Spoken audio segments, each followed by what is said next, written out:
Good evening, ladies and gentlemen out there in YouTube land. I am Deleted Scenes, human being, American, and YouTuber Ronan. I'd like to welcome you to tonight's episode of The Other Side of Midnight. Already in the chat, FKHC 2005, sometimes known as Tim.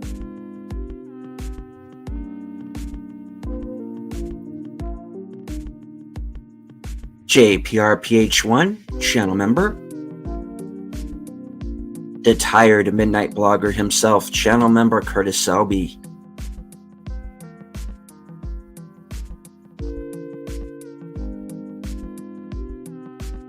Tim Hayes, swinging the blue wrench. Something, dark side. Wrench, just keep an eye on him. Please. Thank you. I don't want him, getting out of line or anything, Don't say Disney or Ubisoft or anything like that. Shh. Matt Sheetwood.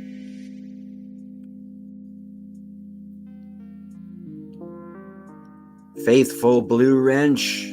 Channel member, the Bird Woman of YouTube. Watch out for her second channel, Fluff Chick Productions. It's Connie Cleary. Blah, Mark Malikoff. She of the Smoldering Avatar. And recently monetized. Genders Network.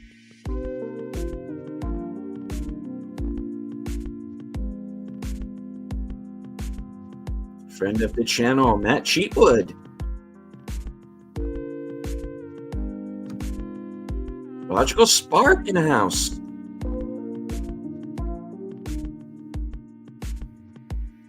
Friend of the channel, John Doe Juggalo.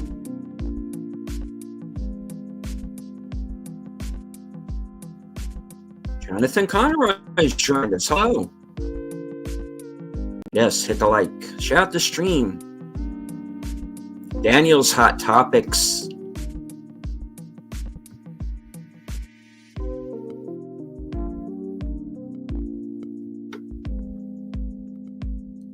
I'd like to say hello to everyone joining us tonight on Twitter. I can't see you, but I know that you're there.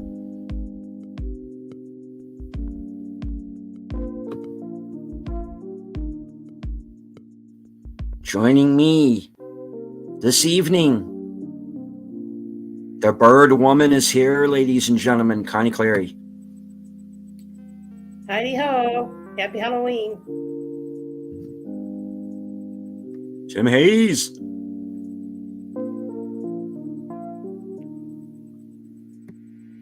And Troy Pacelli. Yeah, Blue Wrenches, keep an eye on me. I've found that I'm a bad influence on the channel. We were just talking about that in the back room, so don't let me get out of line. It's as much for me as it is for this guy over here. Yes, please. I would like to remain on the air. I like my channel. Please don't take away my channel. Exactly. I plead to you. Please do not take my channel. I love my channel. I live my channel. My channel keeps me alive. You see this?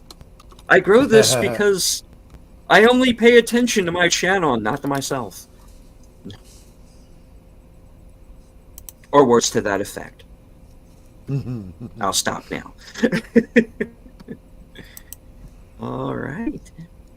Well, this is going to be the last of our physical media shows for the month. Halloween is on Thursday, just around the corner. It is. Hoping we get some trick-or-treaters this year. That's another thing. I mean, it just seems like, you get less and less every year, and I never quite know how much candy to buy, because I always wind up I usually wind up eating it all myself. I was gonna say the horror. You have candy left over. Make sure you buy what you like. Yeah. Exactly. That's what we do. Sadly. We give out the big bars. When we have this year, my parents and I bought about 190 bars. We live by two schools. Last year we got almost over 120 kids in 2 hours. Wow.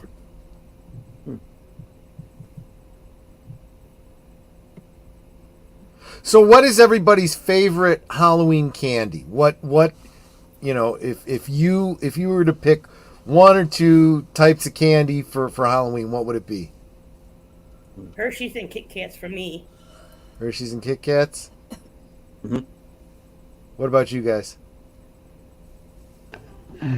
Kit Kats and Sweet Tarts. Oh, Sweethearts. Oh. Yeah. Yeah, Sweet Tarts. The Sweet Tarts. Yeah. I love those. Yeah, the little round ones. Right. How about you, Deleted? I tend to lean towards more chocolate. Still do. I remember back in the day there was someone who used to give out what was called marathon bars. I don't know if you remember these. I do. Yes, I do. I've talked about them on my channel. Oh yeah, they were like they're about yay long, and they look like chain braided. links. Yeah, like braided chocolate covered caramel. Yeah, if you really are having a hankering for them and you want one again, look for an import company and get Curly Whirly from the UK, Cadbury. Oh. It's exactly the same. Okay, I like Tim, candy corn too. You are fired. You are fired. I need you to. I need you to leave the chat right now, sir. Thank you. I'm the circus peanuts would do it for me. Yeah, get rid of him. But Daniel Hot Topic says candy corn and Butterfinger, and that leads me to my two for Halloween for me was Butterfinger and Baby Ruth. Those two.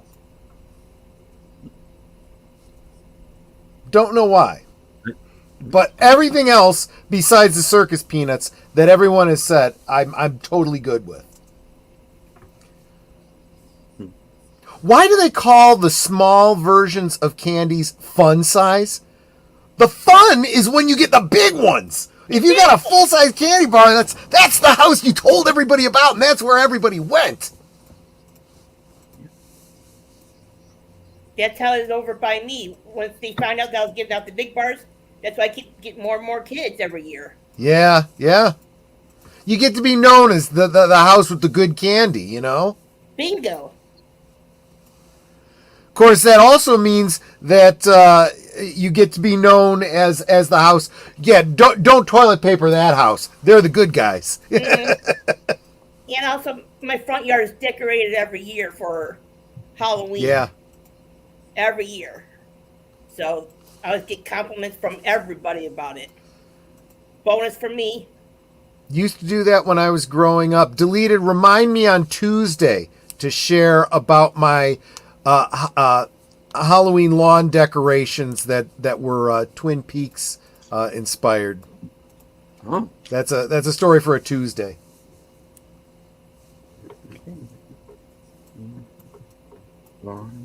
I'm actually writing this down.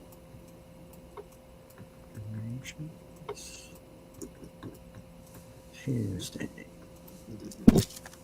And then I'm going to make a note and think I have lawn decorations coming on Tuesday. Right. Exactly. Let's see. Then there's the person who hands out religious tracts to kids. Yeah. Especially back in the 70s and early 80s, you would get a lot of that. But, I'll tell you what. Yeah. There was a series of those religious tracts. Remember I want to say they were like Schick or something like that. There were these little comic books, Mm-hmm. That had like a moral tale that ended with a bunch of scriptures. I actually kind of liked those.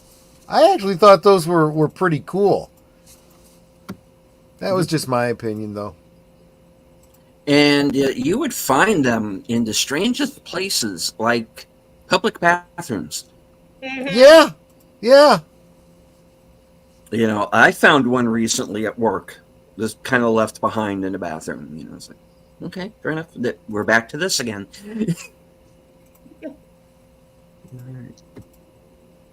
So, Does anyone remember? Score bars, I remember those too. Yeah. That's Yeah. Does anyone remember getting those McDonald's coupons for 50 cents for the fries or something like that? Oh yeah, the gift certificates. Yeah. I used to. Well, that was some brilliant marketing on McDonald's part, because it started, for me anyway, you had to go and get a book of those McDonald's gift certificates to leave out for Santa with the cookies and milk. And I did that every year.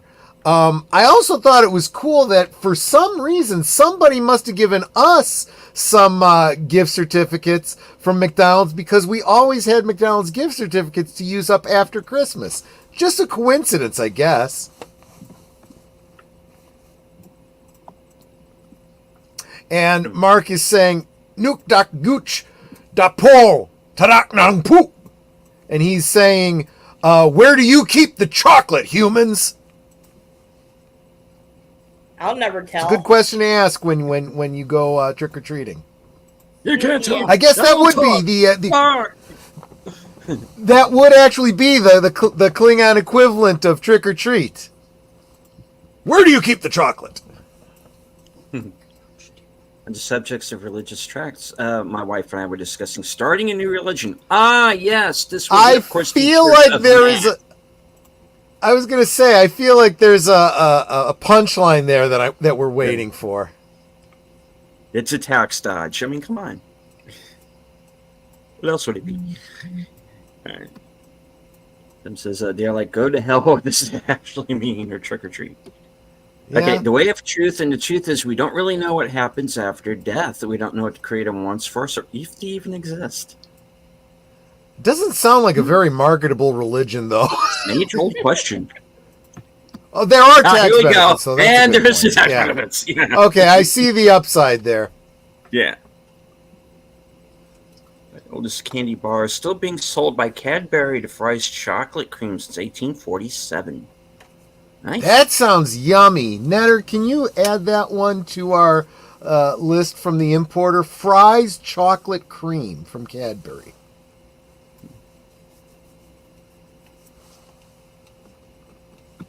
Now I'm just curious about that. We got a BA Sweeties over in my neck of the woods. Huge.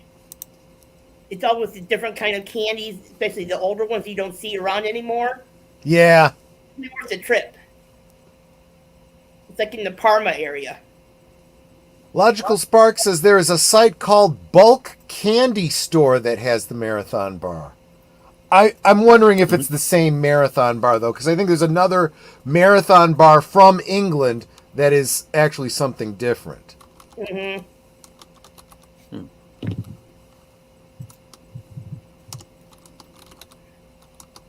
Yes. Mr. Hayes' chair.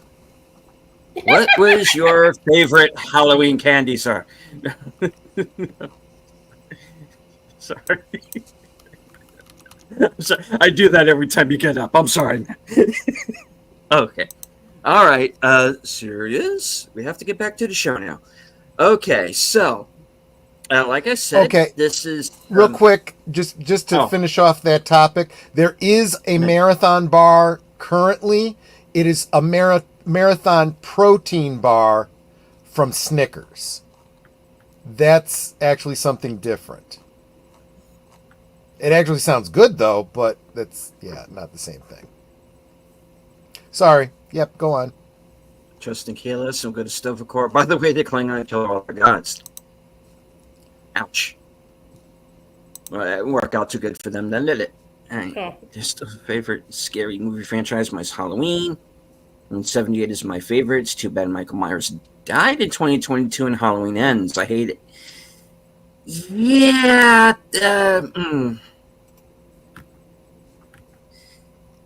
Yeah, that trilogy went sideways fast, didn't it?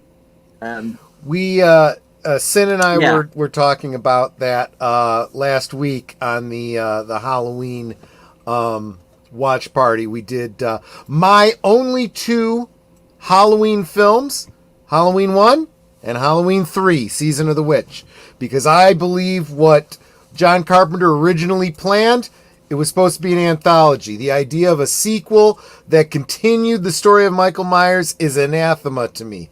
And let's face it, that's how it turned out. You got, this twist of plot, choose your own adventure. Even though I have them all on DVD, don't get me wrong. I do have them, but I don't like them. So, But you're a completist. I am a complete that's the problem. Once I get started, I got to finish it, Yeah, that's my problem now with the Alien franchise, because being a completist, I went out and I got Covenant, even though I didn't like it. Yeah, I got that one too. I like Romulus even less. So it's like, okay, what am I going to do with that now? I don't think I'm going to bother with it. Yeah. I really don't. Mark says he's waiting for a list of what Troy doesn't have. Well, okay. Yeah. I mean, that would be... I got to reckon that's quite a list. Possibly. I mean... a lot of things I don't know about. I wouldn't know to put it on the list, so... But, yeah. Because what was that one you were talking about earlier that you hadn't seen? Was it Machete you hadn't seen, or Sin City that you didn't see? I haven't seen either. Even though I do have Sin City on DVD, I haven't seen either of them. Hmm. And now, Machete is one that I do want to see, yeah. Yeah, it's a lot of fun. Mm-hmm. It is. Thank you. 3 more days till Halloween, kids. Yeah, I don't want to get you a yellow $sign, so I won't. Yeah. I want to complete my Doctor Who 2005 series DVDs, but what they have done, no thanks.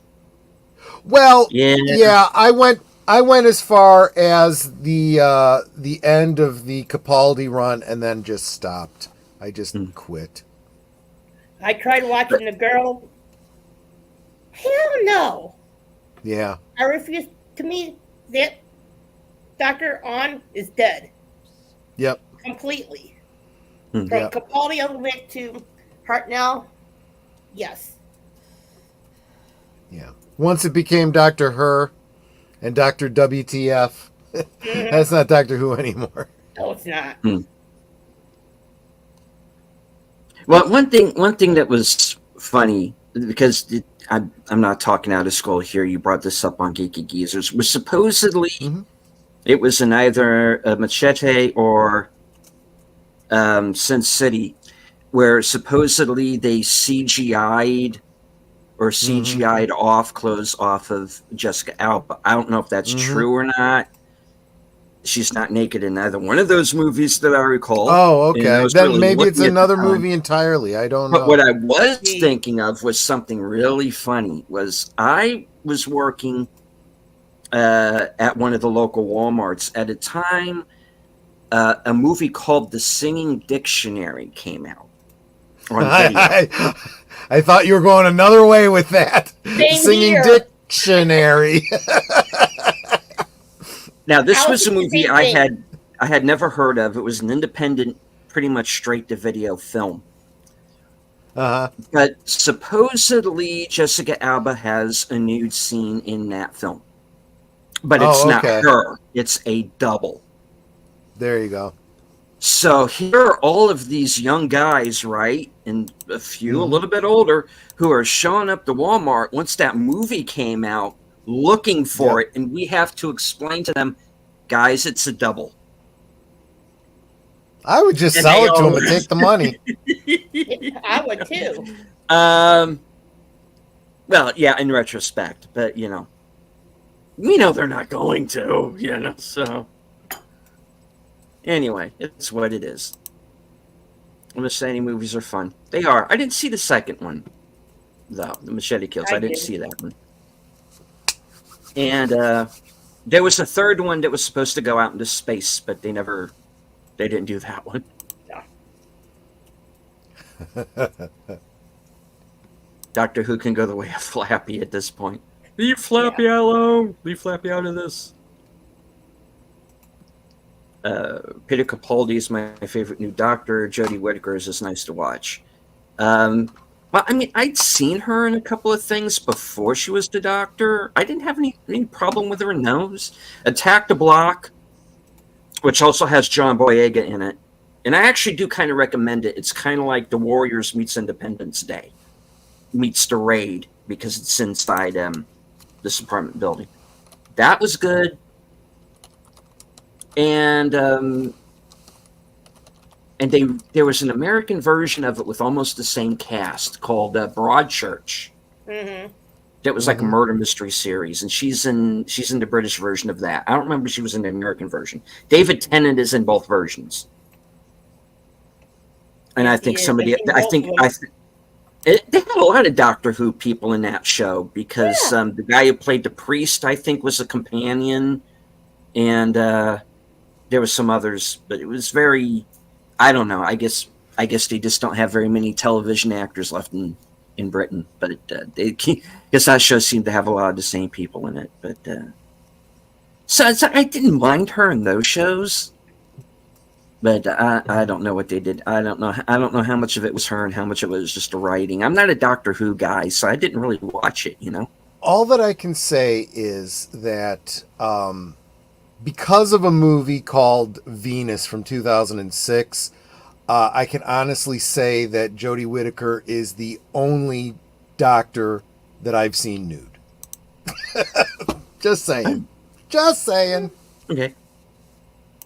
Was that the Peter O'Toole movie? I don't remember Peter O'Toole being in it. Oh, okay. Maybe I'm mistaken. Anyway, yeah. So, enough of the Doctor Who.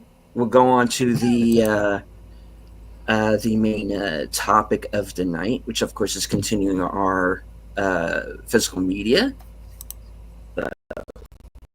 portion of the show. And my first video of the night is a movie called VFW. As you can see, Stephen Lang, William Sadler, Martin Cove, and Fred Williamson. David Patrick Kelly is in it as well.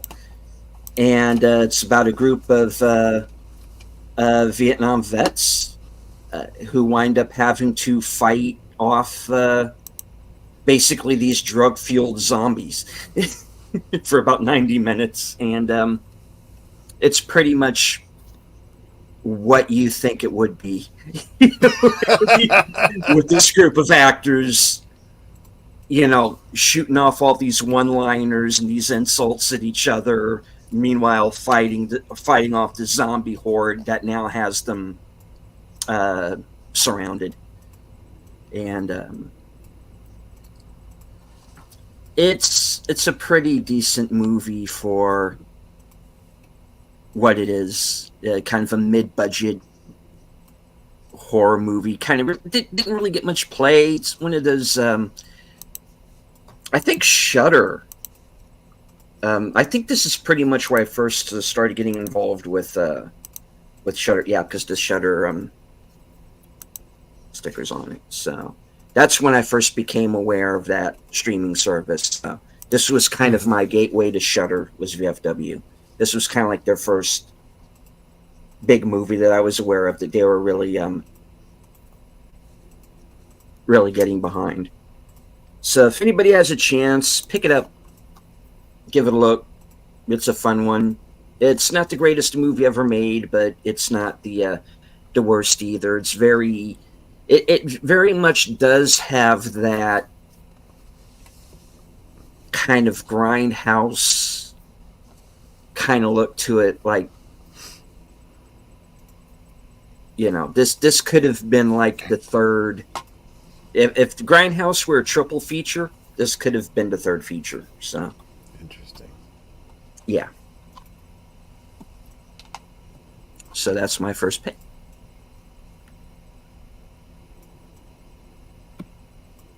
Cool. You're next, Oh, sir. okay. I guess it's Yes. me. So this is one that I had queued up for last week. Didn't get around to it. So again, most of the ones that I've been showing are my custom-made compilations, right? I've gotten these movies separately. They take up so darn much room on my shelf. I try to put them into self-made box sets with custom art. So I created the 5-disc Final Destination series. Honestly, you can go out and buy the 5 discs in a collection just like this, but I basically put it together the hard way. So what is it? It's the 5 films. It's Final Destination, Final Destination 2, Final Destination 3. Of course, it would be too simple for them to call the 4th movie Final Destination 4. They called it The Final Destination. Mm-hmm. And then Final Destination 5, right? So great. I haven't watched them all, but I understand that, spoiler, I guess it comes around that, one of them is like a prequel to the others and they leads back into the beginning, which is kind of interesting to me. It actually was, yeah. Mm-hmm. I want to see how that kind of goes. But the completist in me is excited because I've got this nice, thin, 5-disc set, only to find out that there's another one coming out in 2025 called Final Destination Bloodlines. So now I might have to go to a larger set and make a new cover. But yes, Boomer has been on me a great deal for not having watched all of these films yet, even though I have them, because he says they are really, really good. I will tell you this, though. After having seen the first movie, this was back when it first came out. A bunch of us at work were talking about it. And we all decided we would go separately and watch it that weekend and talk about it the following Monday, right? The following Monday, we spent the whole day discussing various ways that The Office could kill us. Because of having seen this movie, we're like, well, let's see. I could see my tie getting caught in the printer and I get pulled in or something like that. Oh, gosh. That pipe could explode. Yeah, I would couple Final Destination with that online meme, "Dumb Ways to Die." But yeah, I like that first movie a lot. I do have to get around to watching the rest of them, but I will. Got them all in physical media. Cool. Well, that actually Final Destination actually started off as an X-Files script that they never used, called Flight 180, which I've actually had a chance to read and actually perform, because back in my early days of YouTube, Jesse Miller, back before he went exclusively to gaming, he used to do this thing on his channel where he was taking unproduced scripts and doing them as kind of like radio plays, where he would bring people on to perform them. And I did 2 shows with him, and one of them was Flight 180. And the story is the character who has the premonition is Scully's brother, Charles, who was always mentioned on the show but was never shown. And that was supposed to be kind of like the introduction to him. And he gets off at a plane with like 3 or 4 other people who eventually, of course, like the film, one by one start dying in these various accidents and accidents. And then in the end, a bridge explosion, which takes my character out. So, Yeah. I go out with a bang. And until till it gets down to where Charles is the last of this group. And interesting story. I can kind of see why they didn't do it, because they're now throwing in all of this character backstory that they didn't create, and they tend not to like that. But if anybody can I'm sure it's online somewhere. If you go out and you find that script, Flight 180 by Jeffrey Reddick, check it out, give it a read. It's fun. Says I really enjoy Final Destination and love the X-Files. That makes sense. Yeah. All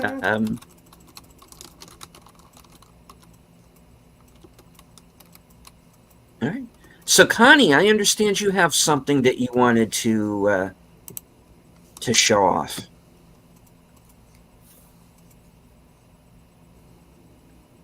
It's all hardback. It's actually pretty good. It has a lot of the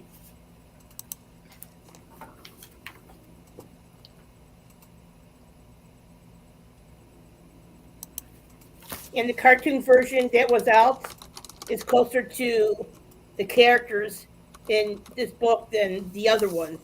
But the movies with Raul Julia and Angelica Houston, those are geared more towards the humor that is in the books. And I do have all three of them of the movies for the Addams Family, which is out right now, so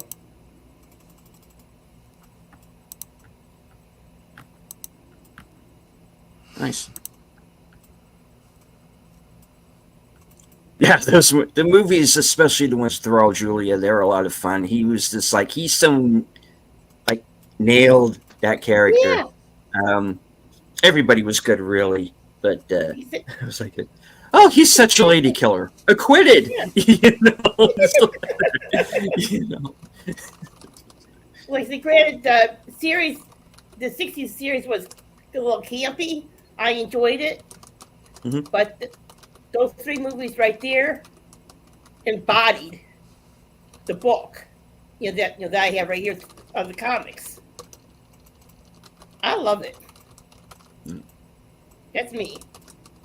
The other Tim just mentioned in the chat that he liked the 90s cartoon, and that was on Saturday mornings when I was a teenager on ABC, and it was based on the 1991 movie. Yeah, those ones are good too. Thank you. Like when they're going through Fester's bag, arsenic, hemlock, all these poisons in it, as if we'd ever run out. It's like in the 1960s version, the series, they're supposed to have another. Morticia's supposed to have another kid.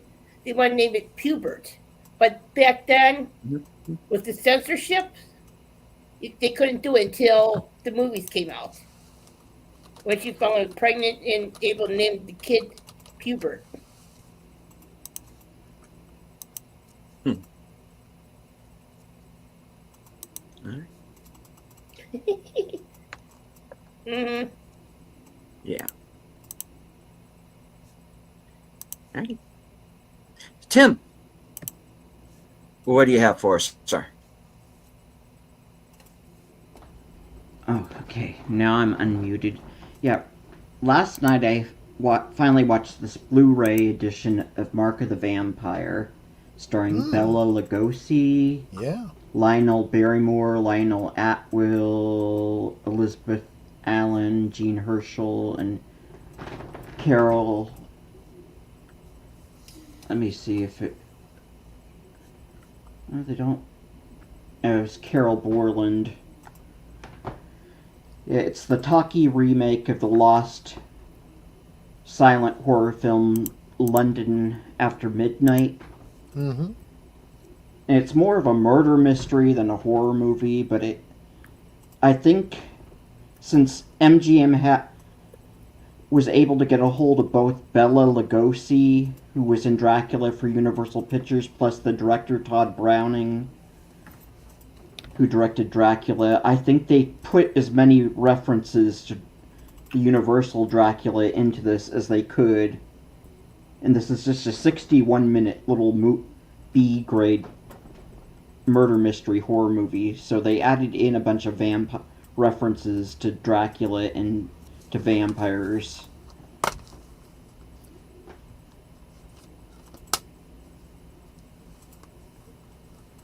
But recently I think it's this wealthy guy that lives in this castle. Recently he's been murdered, and his murder has been blamed on some vampires. And after he dies, this vampire count and his daughter move into this guy's castle-like mansion. So they're being blamed for the murder and for all these other vampire attacks on the locals. So people start putting up wolfsbane to ward off vampires, so it seems like maybe there really is a vampire, but maybe it's just all an act to get the actual killer out.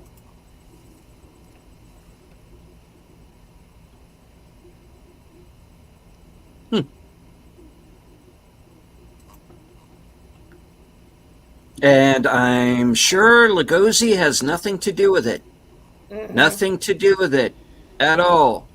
I am sure he is completely innocent of all charges. Oh, shit, sorry.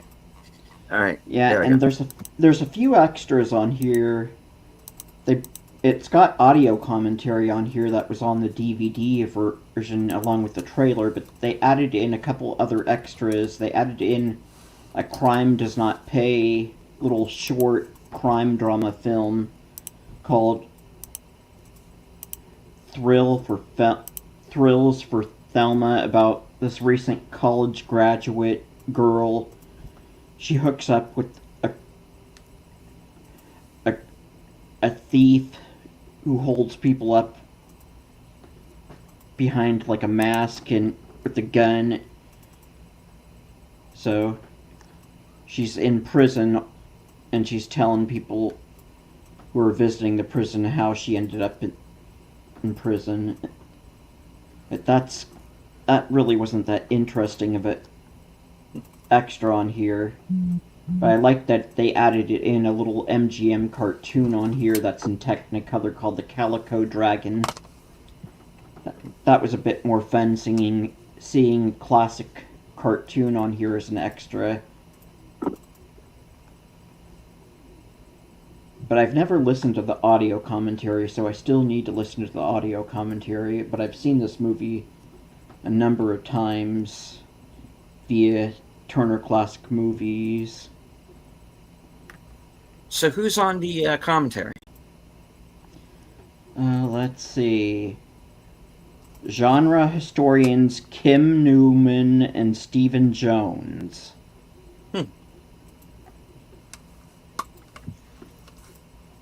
Cool.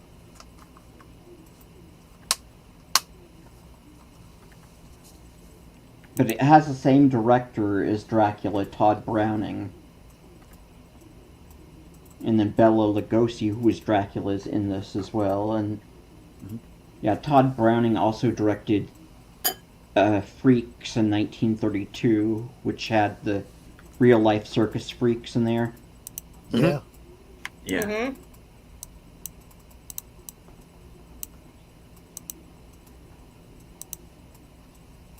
And Master Blaster from Thunderdome's the little Gooble Gobble guy, which I always thought was fun. Oh, hey, that's him. I didn't realize until recently how many movies he was in. Oh Yeah, yeah. he's in a lot. Oh my God, he was in a lot. Yeah. Wasn't he also in Something Wicked This Way Comes? He is. Mm-hmm. Thought so. Yeah, I just saw that with on Bill's show on Thursday. Yeah, he's in that. Mhm. Oh, what was that? He was in that other Bela Lugosi one we just watched. Which one was it? Kind of the Spooks Gone Wild or Yeah. whatever. Yeah, that's- the yeah. East Side Boys. Yeah, that's the East Side East Side Kids. Boys. Yeah. Yeah, the East Side Kids, also called Yeah. the Bowery Boys and Yeah. Mhm. the Dead End Mhm. Kids. Yeah. Yeah, he's Bella's sidekick in that one. Mm-hmm.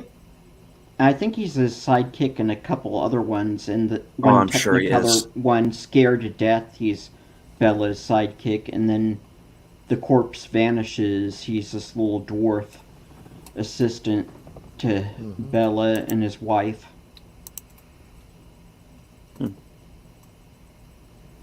But do you want me to go through any other movies right now, or do you just want to move on to somebody else for now? Yeah, I want to go a few times around, so Okay. let's save them for the rest of the show. Okay. All right. Leads on around to me. And this is a bit of a cheat because this is a box set with 4 movies in it. And this is the Alfred Hitchcock Classics Collection with Rear Window, Vertigo, Psycho, and The Birds. I was going to call you out as a cheater, but, those are 4 awesome films that go great together. Yeah. So what movies are you going to pick off there? Are you going to go through them all? Okay, I wasn't sure if you were going to go through them all, if you were just going to pick 1 or 2 off there. So basically, it's done like a booklet here, and there's both 4K and Blu-ray editions of each film. And as you can see, there are extensive bonus features. You got original poster art, and this is a pretty cool collection to have. It's Vertigo.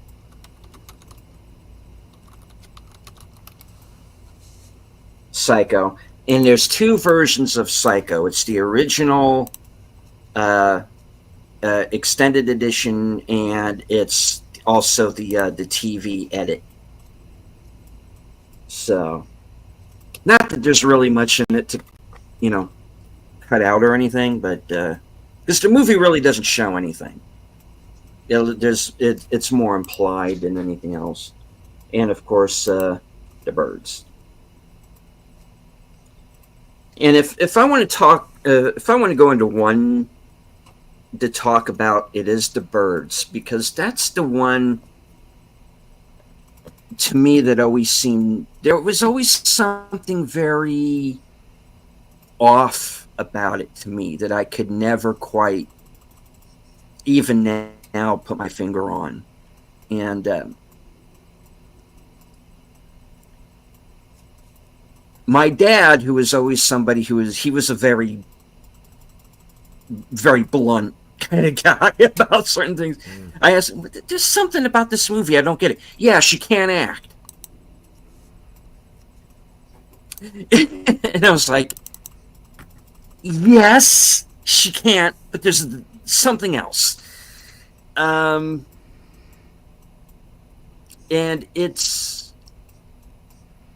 I am convinced when I watch that movie, yeah, this is on her. Those birds are after her. And you know what? Get her. And that's when I think when I watch that movie. Leave Suzanne Plachette out of this. Wait, what'd you go and kill her for? Spoiler alert for like a 60-year-old movie. But, that we just rewatched on Big Al's a couple weeks ago. That creepy blonde chick. Go get her. Oh, she went up to the attic. Okay, yeah, okay, we'll just shut her in. We'll just quietly leave. And the child actress in that is Veronica Cartwright, who was an alien in the 1970s invasion of body snatchers. Yep. Yeah, Yeah, that's Angela Cartwright's sister. I thought it was Angela Cartwright at first, but it was Veronica Cartwright is her sister. Yeah. So anyway, this is a good collection to have. Like I said, there's extensive special features, lots of documentary footage. There's commentaries, and I don't think all of them have commentaries on them, but I know the Birds doesn't.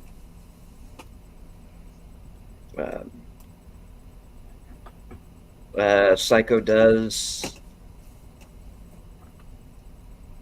and Vertigo does. Rear Window doesn't, but it's one of those. Back when they used to do, all the special features and whatnot that a lot of the discs that come out today don't seem to have for some reason. I don't know why.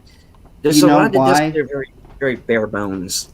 Yeah, I'm sure there's a reason. Go ahead. Yeah, I heard a while back people just weren't watching the extras on DVDs, so they just stopped doing them for Blu-ray. Well, I do, damn it. A lot of people do. I think it's more they just got lazy. In fact, let's face it, they clearly don't care about physical media anymore.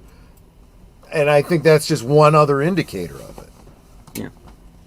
Well, I think it's because they just keep pushing streaming, but streaming isn't gonna. It doesn't bring in revenue. It's not gonna cut the mustard. Nope. Streaming is just cable 2.0 is all it is. Yep. Yeah. I mean, it's good for like a cheaper alternative to cable, maybe, but and it's got the benefit that you can literally take it with you anywhere. You can watch it on your mobile device or whatever. Yeah, well, with like MeTV and MeTV Tunes, I can get that through Friendly TV that I can stream either on the computer or I can stream it on my Roku TV in my bedroom. Yep.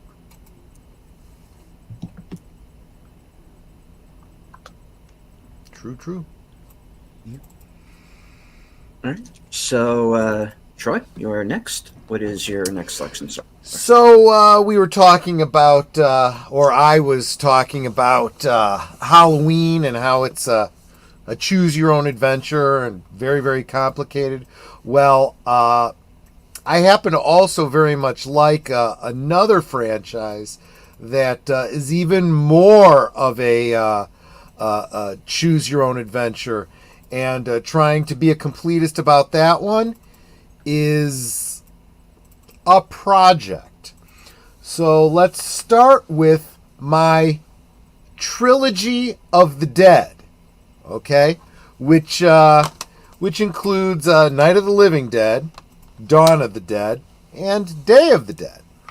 And I'm like, okay, well that's a good solid core to the zombie series, right? That seems to stem from Night of the Living Dead.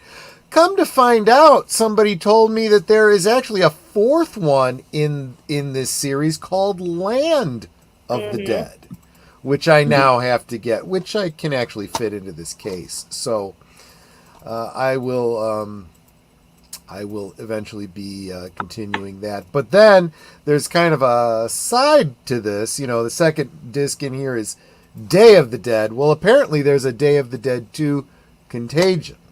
So I may have to look into that as well. But just interesting. I mean, there are other branches, and actually later on, maybe if we get time, I will talk about one of those other branches.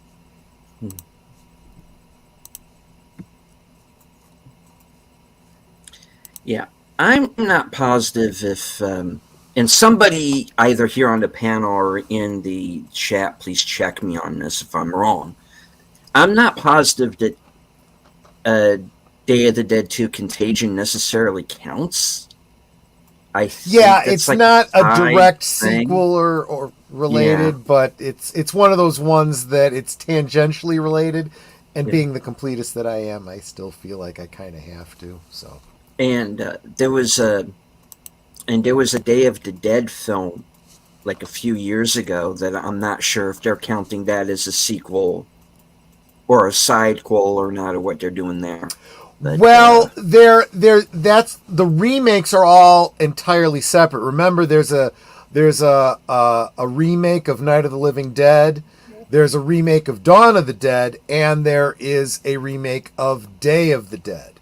So those would almost constitute a whole other, like a remake trilogy of the Dead. You know what I mean? Mhm.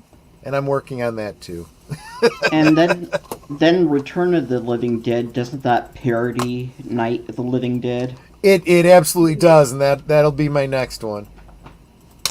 Yep.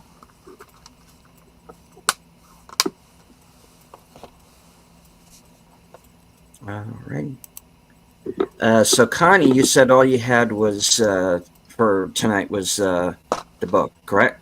Yeah, if I do have other, which I'm waiting to get back, is Huh. is the Evil Dead and the Army of Darkness. That's been out for a while, so I'm planning on getting those back and adding on to more of the physical media of those. So Nice. love them. Yeah. All right. So Tim, we are back around to you, sir. What do you have for us? Okay. I just finally got the shrink wrap off of this. It's an Lucio Fulci horror giallo film. The psychic stars Jennifer O'Neill, she's a model for CoverGirl, and then she did some movies and some TV as well. But this is one little Italian cult movie she was in. Yeah, it was interesting opening this up because not only did I get that limited edition slipcover of the new artwork, I got this little mini poster of the new artwork Oh, in there. neat.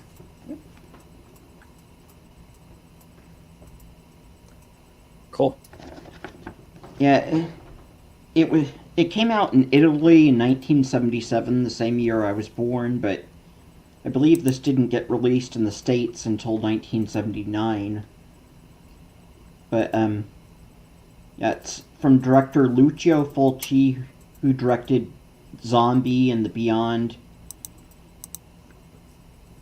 and Jennifer O'Neill, who was in Scanners and Lady Ice. She stars as Virginia, who experiences clairvoyant clues to a violent crime that ends with the victim walled up alive. And she begins to investigate, and she uncovers a hidden corpse and a shocking secret that could make her the killer's next victim.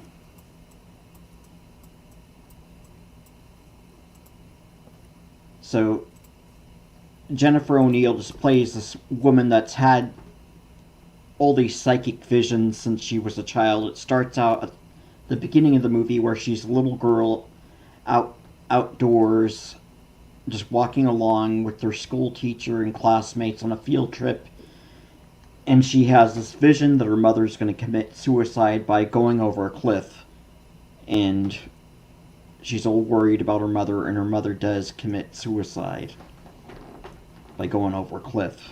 So that's kind of how it starts out, with her becoming the psychic, having all these visions of things that are going to happen in her life.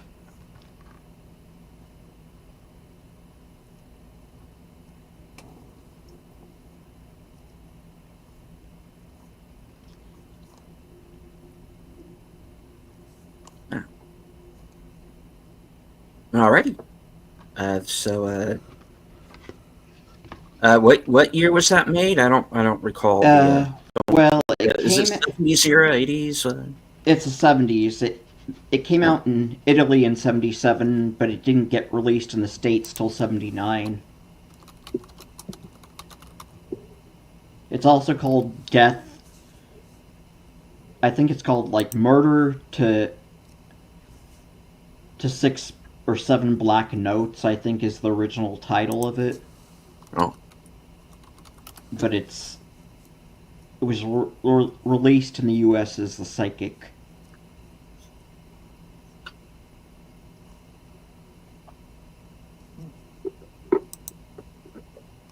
But it's listed as copyrighted in 77, so 77 is the original release year.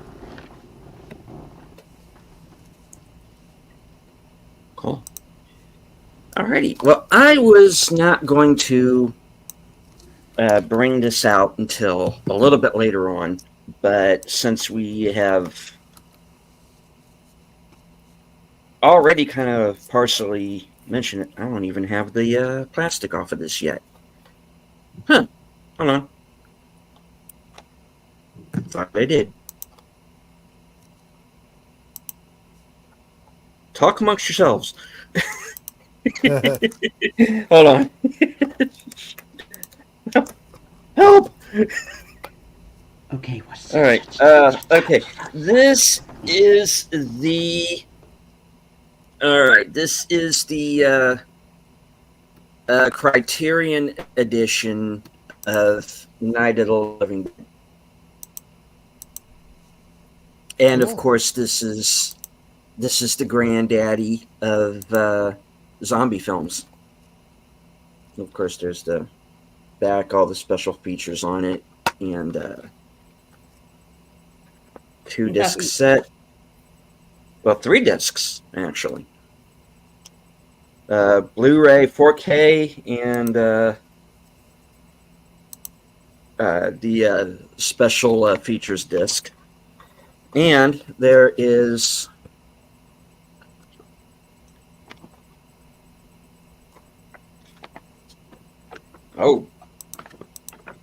there we go.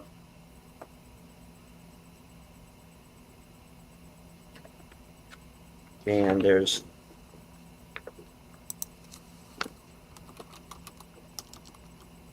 what would basically be the making of booklet on the back of the poster. So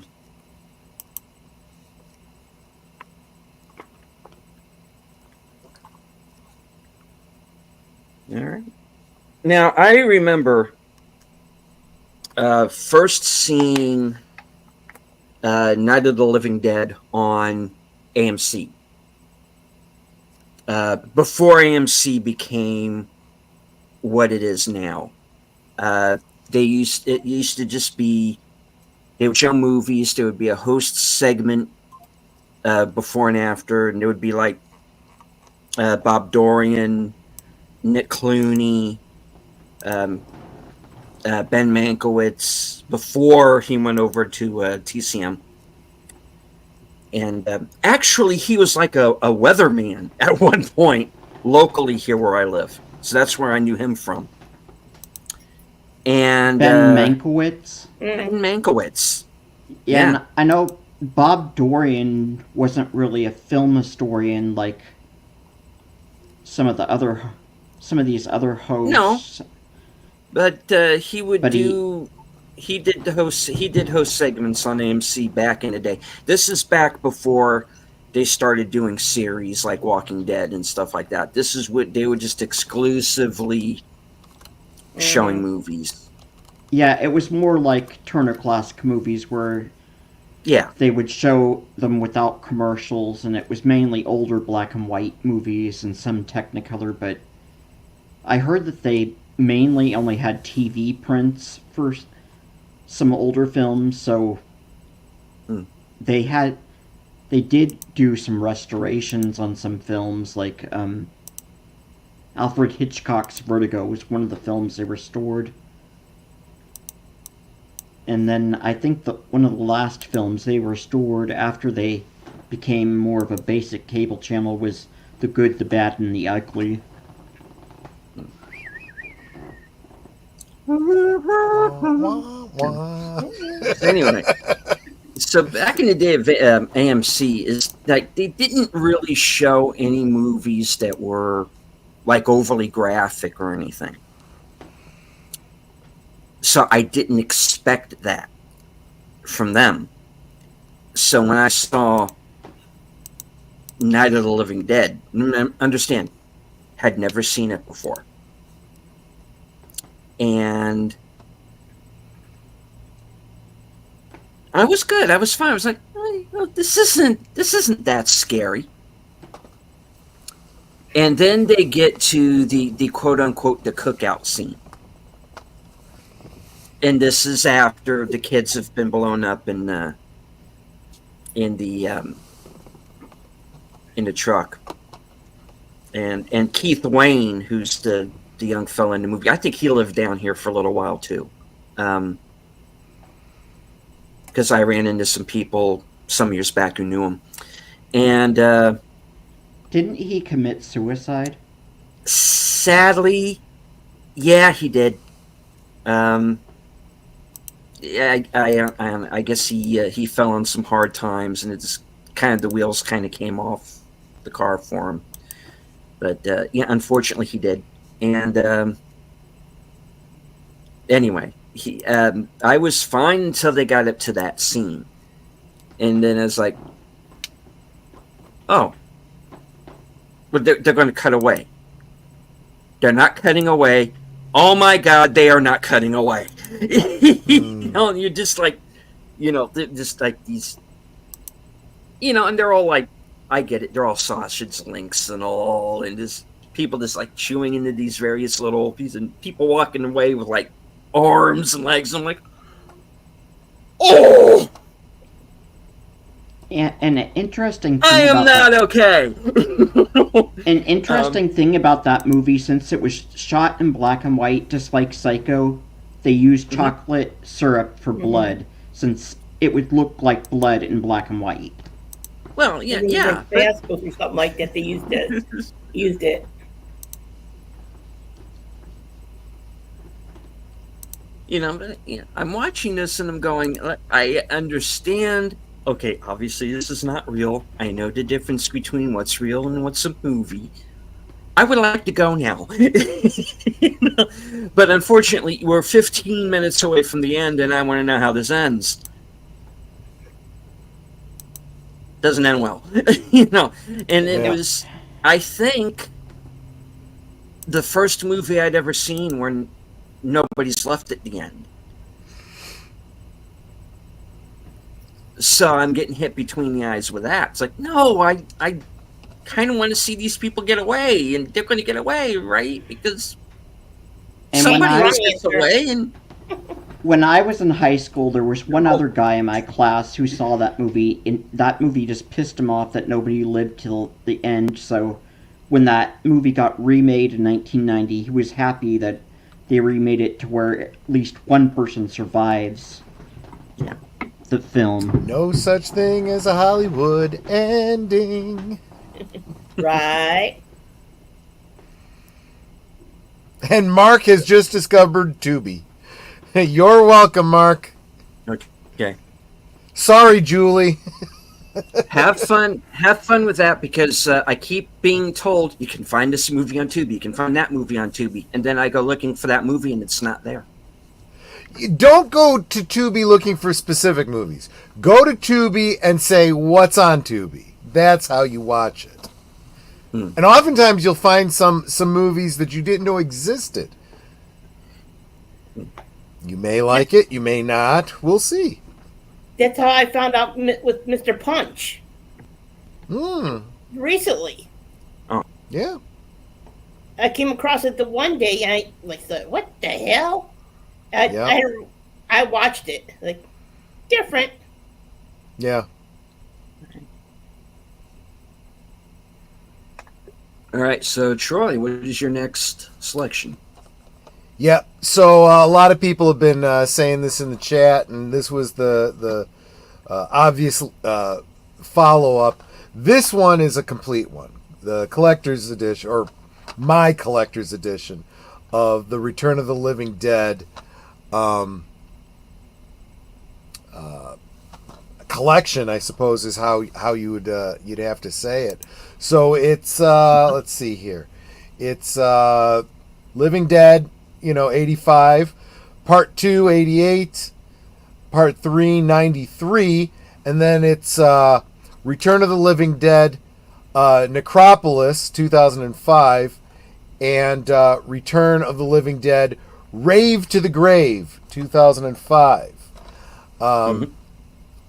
Now, that's a complete box set here, and again, these are these are a put together of separate movies I got separately, but then put together in my own box set.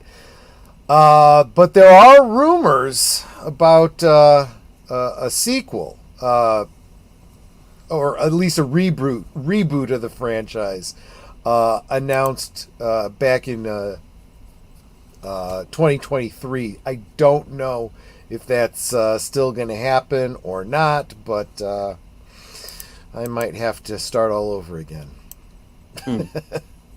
So, did you put that cover back up again real quickly there? Sure.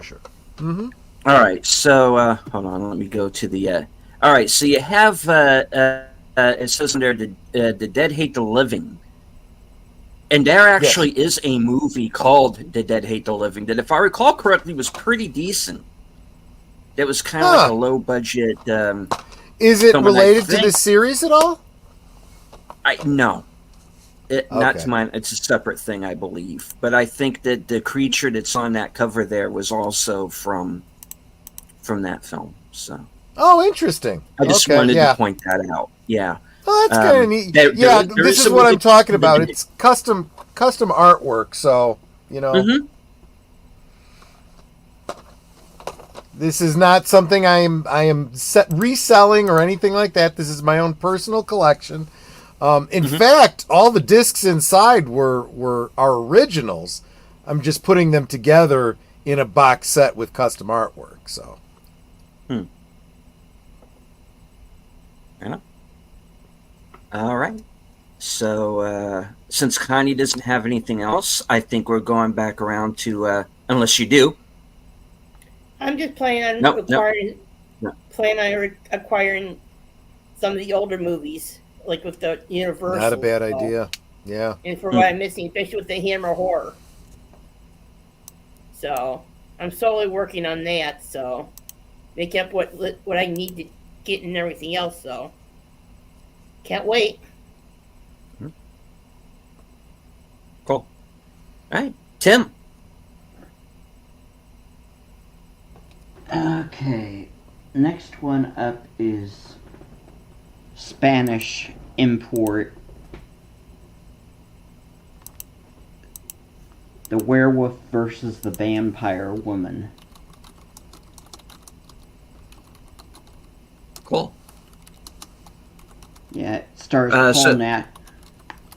Paul Nash, who's been called the Lon Chaney of Spanish horror cinema, since Lon Chaney Jr., who was the Wolfman. Mm-hmm. But this is... I'm not sure if this is the third or fourth. I thought there was... Yeah, I think it started with Mark of the Werewolf, and then there was Frankenstein's Bloody Terror, and there was Assignment Terror, and then this was either next, or it might have been Fury of the Wolfman, might have been before this, but what happens in this, there's these two college university students, Genevieve and Elvira, and they've got to write some sort of like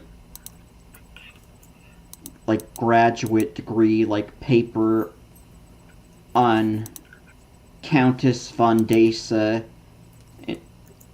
and this is loosely based on Elizabeth Bathory, who was the woman who bathed in the blood of young girls that she killed.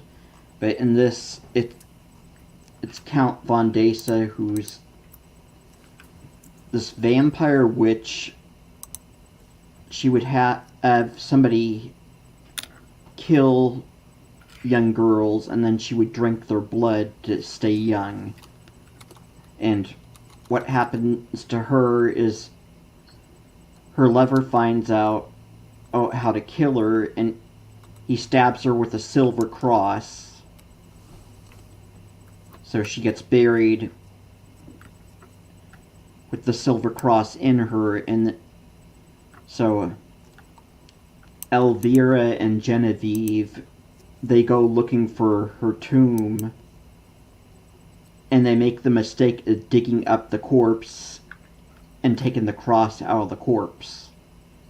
And Genevieve cuts her hand and bleeds onto the corpse, and that revives the vampire.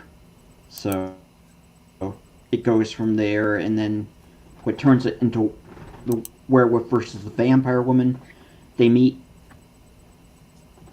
a guy, I forget what they call the wolfman in this.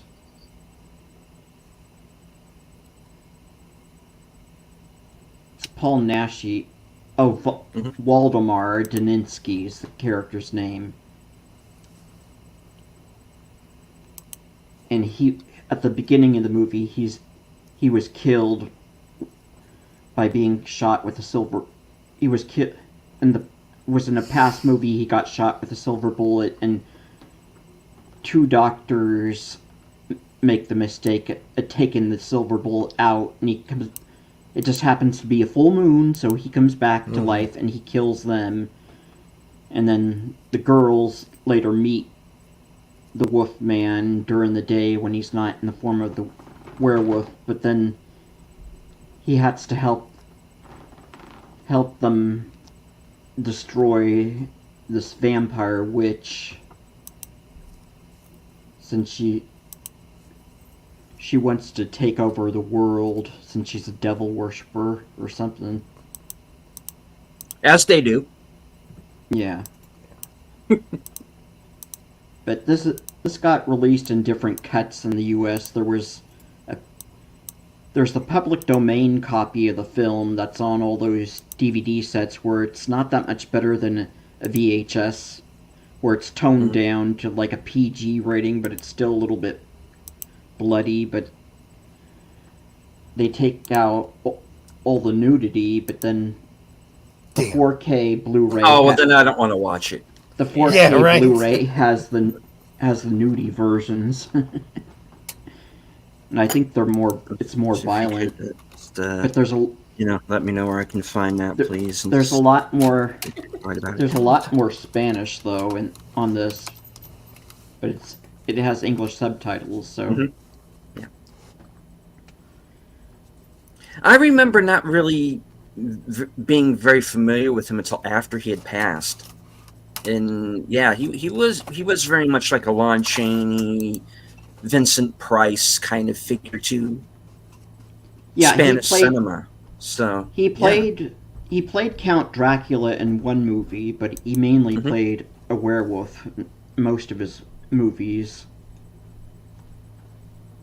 And I think he did one Spanish take on it, an Italian giallo, The Blue Eyes, the Broken Doll. I think that was the original title, but I think that was one that got retitled for its US release.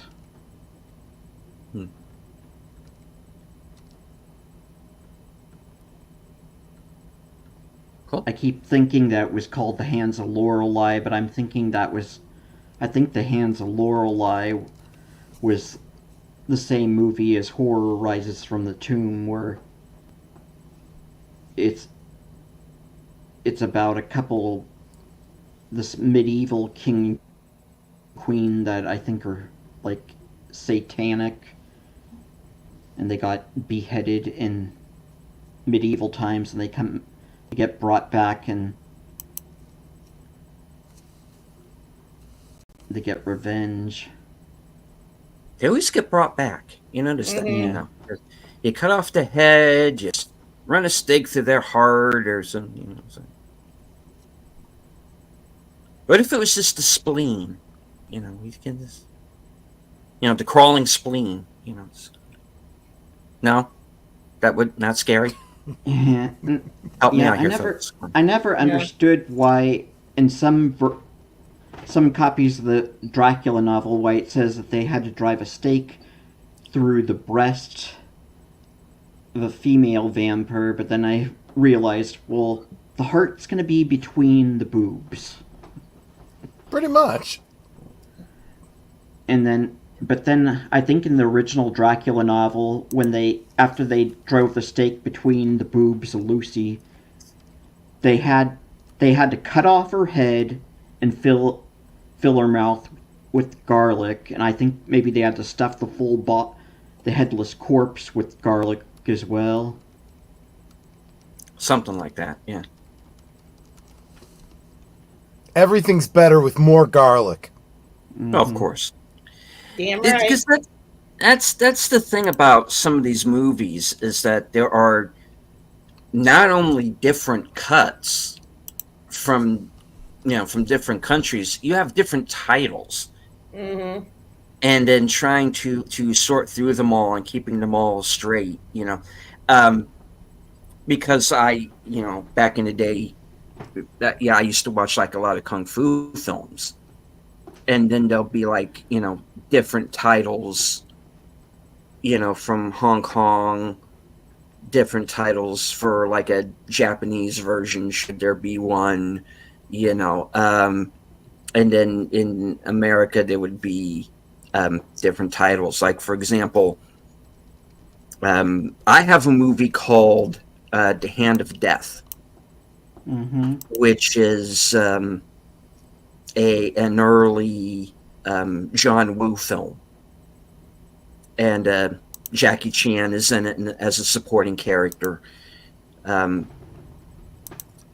it has several different titles and different cuts. I think Countdown to Kung Fu is one title. It's a good movie. I recommend it. There's a great Arrow version of it. If you ever, I got it around here somewhere. I'll have to find it. But yeah, because that's the thing that kind of gets confusing, though. Is, you know, okay, what was like the ultimate original version that the filmmakers intended, you know, and it's almost like archaeology in a way, you know. You're going through all of the, you know, you got, you know, research it. Now it's a lot easier because you have the internet. You can go, you know, and just look this stuff up. But back in the day, you really didn't have,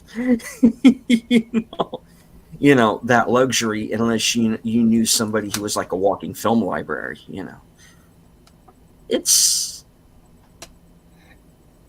they don't make it easy. You know, and I'm somebody who used to be like a real stickler for that. If it's not like the original theatrical version or something that it expanded on it, forget it. You know, and it used to make me crazy if there was ever like a video edition that was not, you know, no, that subtitle was different, you know, and it's not right, you know. I used to get like real detailed about it, and then I gotten to a point like in the last couple of years, you know, sometimes you just got to relax. Just watch the damn movie. I don't like it when they delete scenes that help explain other things in the movie. I don't like that. That's another thing where, you know, which is one of the reasons why I'm Connie is saying unhappy. she doesn't like deleted scenes, just so we're clear. I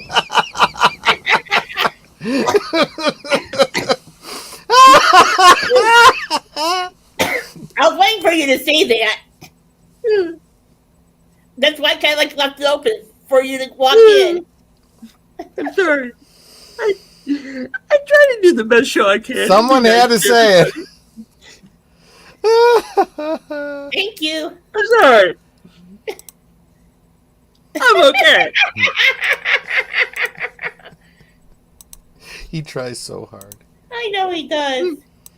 I try to make the best show that I can for people. My own panel doesn't even like me. I'm okay. I'll be okay. I'm okay. Weirdo. And scene. And scene. Exactly. Oh, God. All right. On that Yeah, note, like I was saying, this is why I'm unhappy with the fact that they are, releasing like these bare bones discs. I remember a movie called Joyride. I don't know if anybody remembers this.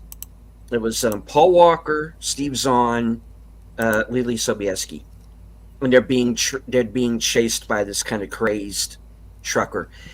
And on the DVD, not only is there an alternate ending, there is an alternate third act. And I'm like, they don't have anything like that anymore. Now, ordinarily, I would say if you did that, because there's another movie recently that did that, the Escape Room sequel has the DVD for that has a completely different third act as well. With that, though, it just came off to me like, okay, they didn't know how to end the movie. That's the way that movie came off. They didn't know how to end the movie. But with Joyride, I went, you know what? They could have just as well used that ending, and it would have been just as well. But I don't like that when they cut out. I agree with Connie. I don't, even though she doesn't like me. I agree with Connie with the fact that they do at times leave out scenes that take away from the plot, or at least this connective tissue that's gone in Hello Wade. That you watch that scene, go, now why did they cut that? That's perfectly fine. Why is that not in the movie? Because I understand. There are things that are going to get left out. A movie is going to be, they'll realize, oh my God, we have a 3-hour movie. We got to cut this down to 2:10 or something. Okay, I get it. But when you cut out scenes that work as, connective tissue, then it's like this whole house of cards that starts to fall down, because you're taking away essentially the foundations of the story. And you're essentially cutting a movie into something that doesn't make any sense anymore. And it's to the point these days that you realize, it's like, okay, I feel like this movie is leaving something out, and that, I can understand when they come out with some like these extended edition Blu-rays, why people like those, because sometimes the longer version is better. I'm not saying all the time. I don't think The Fall Guy needed a 3-hour version, but it's out there, But isn't that movie more of like a parody of the TV show? It's a parody of something. Of what? We don't know. I got the I don't feeling. know. Yeah. I got the feeling it was just a comedy that makes fun of the TV show. Well, it doesn't have anything to do with the TV show. That's the thing. Aside of The names. a couple of character names and the fact that Lee Majors and Heather Thomas show up at the end in cameos. Other than that, it has absolutely jack squat to do with the television show. Yeah, but I think it's isn't it more of a comedy since Ryan Gosling is in that one? He seems like just this dork that's just been in these comedy movies. It's more of like an action comedy-ish movie. I'm not the guy to ask. I didn't watch the original series and I didn't care for the movie, so I'm biased. I don't care for it. You know? Yeah, I think that was a show we had on in the background when I was really little, but it. Mm-hmm. I think I was just too young to really pay much attention to it, other than just the name of it and that Lee Majors was in it. Will we ever get a Nightmare Before Christmas 2? Probably not. I think too much time has passed. But I don't know. I mean, we're starting to get like these 30-year... Because they took the wrong lesson from Top Gun Maverick. And the thing is, with Top Gun Maverick, yeah, it was a 30 years later sequel, but it was a good movie. It was made with care by people who knew who their audience was. But the problem is the takeaway that Hollywood took from it was, oh, people like 30-year sequels, so let's just throw something together, you know, and put people in you know, drag the actors out of mothballs and put them into a movie. I would rather that if they are going to do that, do like they did with Top Gun Maverick and just, you know, make a movie that makes sense, that respects the prior film, and you know, it is, you know, made with the care that they put into that movie. That's where I am on it. But they keep taking the wrong lessons, and all of these movies are going to fail, and they're not going to be able to figure out why. Well, weren't some of these sequels supposed to be like streaming series? Like I heard that Beetlejuice sequel, that maybe it was supposed to be a streaming series. If that's true, then I just got to say that I'm glad that we're getting this reverse trend, right? It used to be back in 2019, 2020, 2021 that we had movies that were being either released directly to stream or re-edited into seasons of a series on stream. Now, if we're going the other way and we're taking shows that were going to be a series and getting made up into a theatrical release, I'm saying, okay, that's a step in the right direction, at least from a revenue standpoint. Mm-hmm. You know? And hello to Darth Plato. I'm here to start the show over again. I don't really feel like you missed that much, Darth Plato. No offense, deleted scenes. I'm just saying. No, we're having fun. Just been rambling about movies, really. Movies, really, yeah. All in good All right, fun. We did find out that Connie hates me. No. And, she specifically said she hated deleted scenes. Now, Yeah. whether or not that's specifically this guy or I think she was talking about deleted scenes from actual films. Exactly. Yeah, and I think If I didn't like it, I wouldn't be here. Right. I True. I think we learned something about some of these like 30-year-old sequels that they're gonna piss Tom Connors off. You're not wrong. You're not wrong there. Because I think what pissed Tom off about Beetlejuice 2, besides it took so long for them to make it, he felt it was supposed to be maybe a streaming series, and then I think so many people came out and liked it. I think that pissed him off. Yeah, sorry we don't agree with you, pal. You can't win them all. You got to expect that sometimes. And yes, we all hate circus peanuts. They're bad. They're very, very, very bad. Oh, you mean the candy? Yeah. Yeah, that was. I think that was a candy my dad liked. It's when he was weird. It's just Yeah, weird.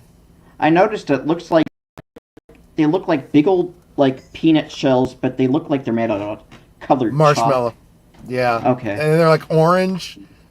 And they don't even they taste like they don't taste like peanut. They taste like I don't know.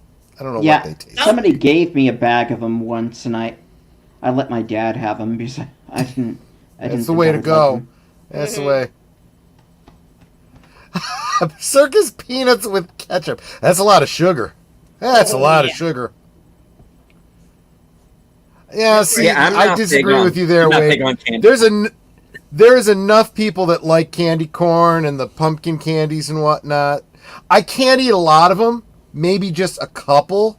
Otherwise, I get sick. But there's a little bit of that nostalgia there for me. I still like those. Yeah, well, isn't it kind of like your build, though, is maybe why it causes you to get an upset stomach, maybe? I think it's because I've gone so... I lost a lot of weight, and I went for a long period of time not eating any sweets, any candy at all. So now whenever I eat candy, my stomach just doesn't like it. Okay, because I always thought you were kind of chunky. I used to be, yeah.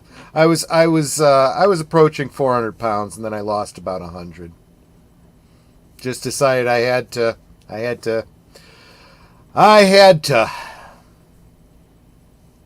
Yeah.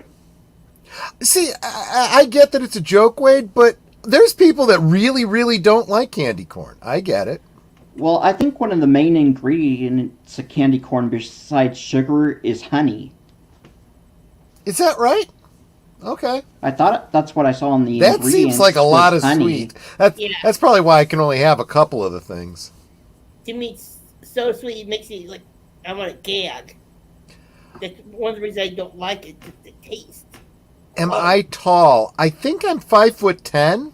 I don't know if that's considered to be tall or not. You got a good foot on me. Isn't Netter taller than you, though? No, she's a head shorter than me. Okay, well, I thought maybe you used to be taller than her, but then she got bigger because she was older. No. Huh? No. I don't think it works that way. She is older than me, though. She's about, well, depending on how you calculate it, 8 years or 9 years older than me. 5'2" is average, so 5'10" is pretty tall. Okay.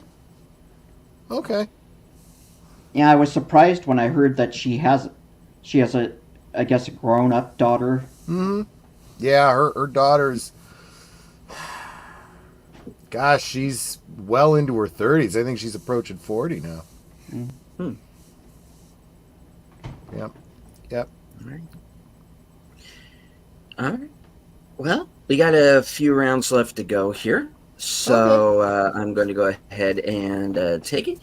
And now we are getting into the horror movies that are actually scary. I mentioned my reaction to Night of the Living Dead earlier, and this time we're going to go into a horror movie from Canada. And that's My Bloody Valentine. This is the original Bloody Valentine 1981 film. And I've heard it referred to as the blue collar slasher film. Yeah, It really is, because these are your kind of average Joe kind of guys in this movie, and there's a mine cave in, and these guys get trapped. One of them kind of loses it and takes out the others in order to survive, and hilarity ensues. And Hilarity ensues. This movie really did creep me out, and because I saw this at probably too young an age to be watching it. Yay, Yeah. cable! I think there's a couple different cuts of it. There's an R-rated cut and an unrated cut, because it was originally unrated because it was so violent, but then they toned it down just to get an R rating. I've heard of a lot. Go ahead. I was going to say, I've heard of a lot of films that have unrated cuts that were exactly that. They literally remove like a frame or two and are able to get the R rating. And then when they release them as uncut, you got to really know the movie and really pay attention, even catch what the difference is in some of these movies. So I don't know.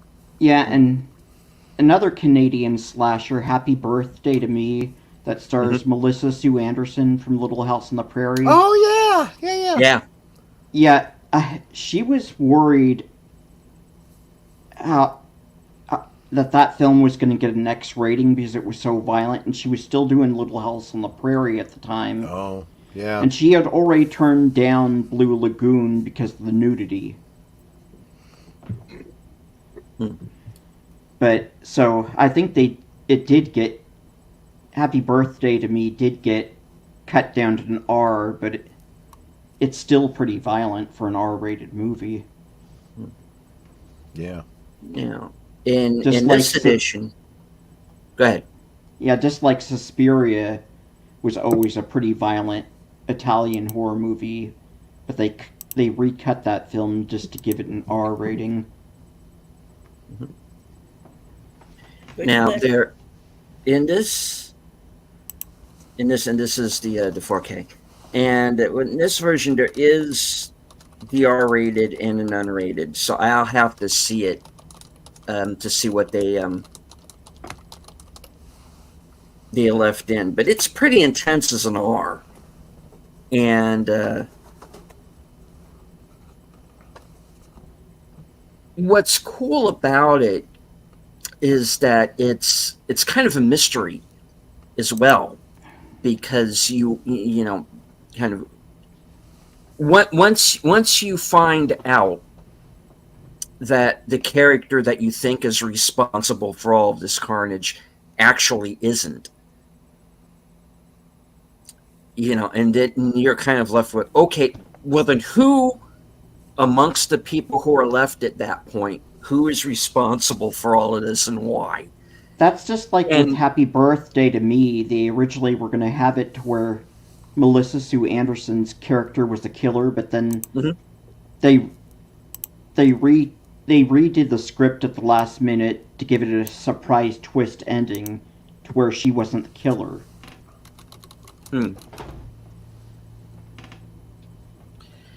Yeah, but when they when they get to the mystery here in My Bloody Valentine, it really does work. As it works like gangbusters as a horror movie. It actually was one of the few to genuinely scare me, and it also works as a mystery, and I guess that's the fun part, you know. And then the other part is watching a bunch of Canadians get diced into bits. That's pretty much what happens. But yeah, I mean, you look into the history of like these especially kind of like these late 70s, early 80s kind of Canadian horror films, because you have David Cronenberg coming out of that. Coming out of that era. There's a movie I've been trying to find for a while now to watch called Rituals with Hal Holbrook. Oh, yeah, that... Yeah. Yeah, yeah, Scorpion released it before he died. And I think that was, like, the best version to see was the Blu-ray.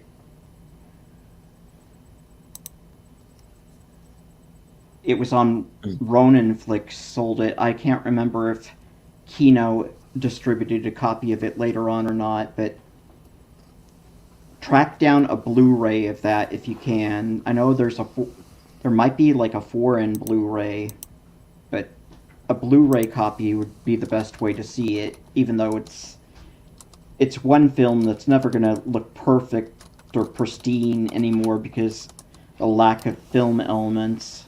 I think maybe the negatives for that are lost in action. All that's left are prints, and I know it was held up from a Blu-ray release because only a print could be found.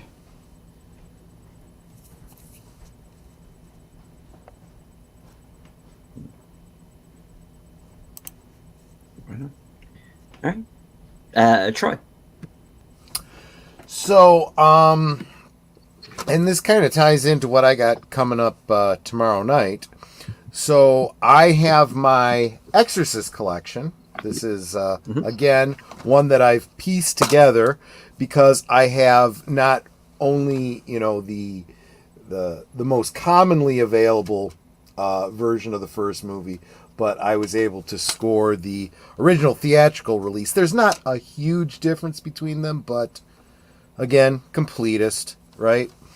So, what else we got in here? We got, of course, Exorcist 2, The Heretic, Exorcist 3, Exorcist the Beginning, and Dominion, the prequel to The Exorcist. And now that Exorcist Believer is out, which I heard sucks, I still have to get it to be a completist.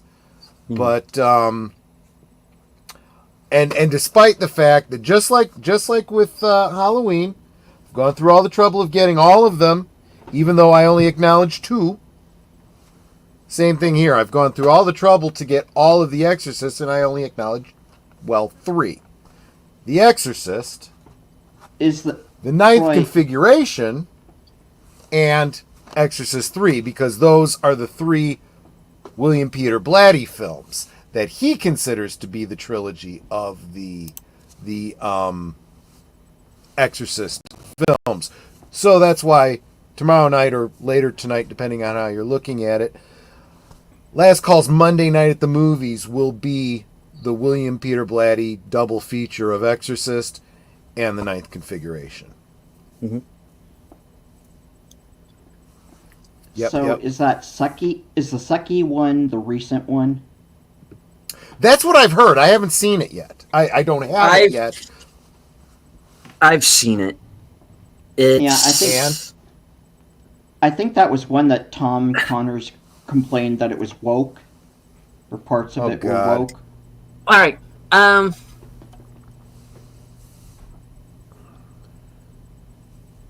It's woke because of one line of dialogue that gets thrown in, and doesn't need to be there. Okay.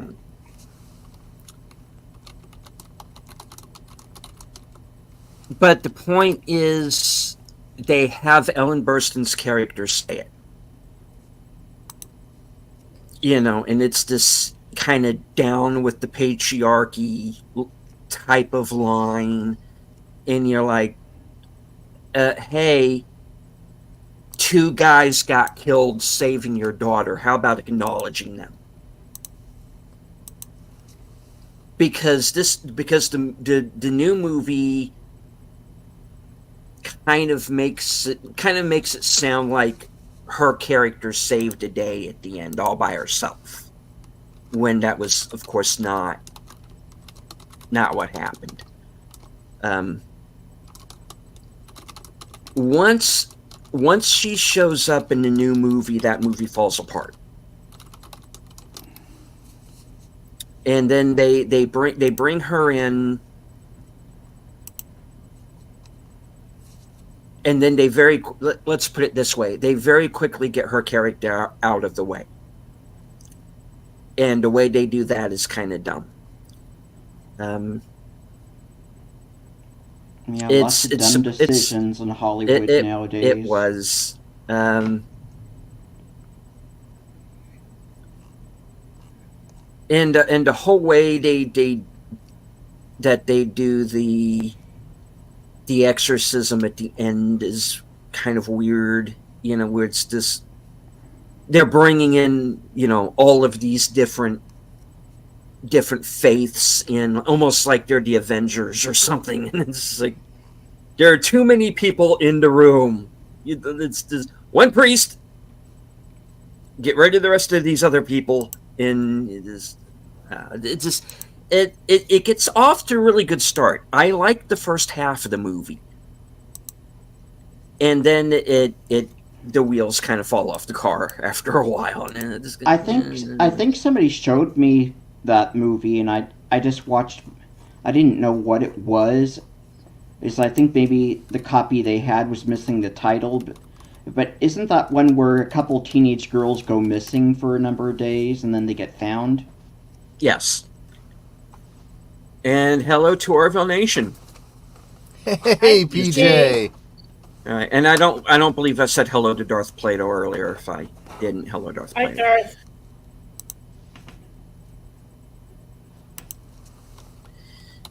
Yeah, it's just to me, watch the first one and the third one. The one that they completely reshot, which was The Exorcist: The Beginning. I can't speak to that because I haven't seen either version, because there are two versions of that. There's the Paul Schrader version, and then there's the Rennie Harlan version. I haven't seen either of those, so I can't really speak to that. I didn't see the TV show. Oh, where yeah.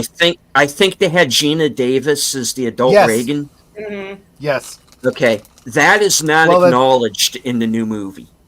I'm sure it's not. They've basically decanonized, if it was ever canon, which is too bad because it was actually pretty good. The series. Oh, was it? Okay. It was. The series. No, I don't know. Yeah, it seems like when I'm not sure if it was one of the prequels to The Exorcist, I think, came out in theaters. I think Linda Blair was upset they were kind of using her likeness to promote it. Wow. I can understand that. Well, yeah. I don't think they actually used her likeness, but they had Mercedes McCambridge's voiceover saying, "What an excellent day for exorcism," I think, in all the previews for this preview. So that pissed Linda Blair off a lot. I can see that. I didn't see that. She saw that as just using her likeness without her permission. I can kind of see that, sure. But my question, and Troy, do not answer this because I know you're probably going to cover it on the show tomorrow night. Possibly. Is how are they considering the ninth configuration to be a sequel? I don't get where it fits in. I see why you say that. Yeah. And if you do think of it, to you a sequel is a continuation of the story of Reagan and her mother and that, then yeah, it's hard to consider a sequel, but I will explain what the connection between the two. You almost have to think of them as two stories taking place in the same universe, dealing with the same spiritual entities and issues and stuff, and one character that appears in The Exorcist is a major character in the ninth configuration. Played by a different actor, so easy to miss. I think I have an idea who that might be. Yep. And if Probably. it's who I think it is, then I go, oh, Yep. then that is interesting. Yep. Yeah. I'll be very specific tomorrow night or later tonight. Yeah, I guess it's later tonight, even here, Central Time Zone. Yeah, right. Oh, so you listened to the crazy little kid before she whizzed herself on the carpet, huh? Okay. Yep. Yep. Very interesting. Exactly right. Because I did not understand that movie when I first saw it. I didn't get it. It was yeah, see, it is one of those kinds of things that has a lot of references in it that don't make a lot of sense in the movie.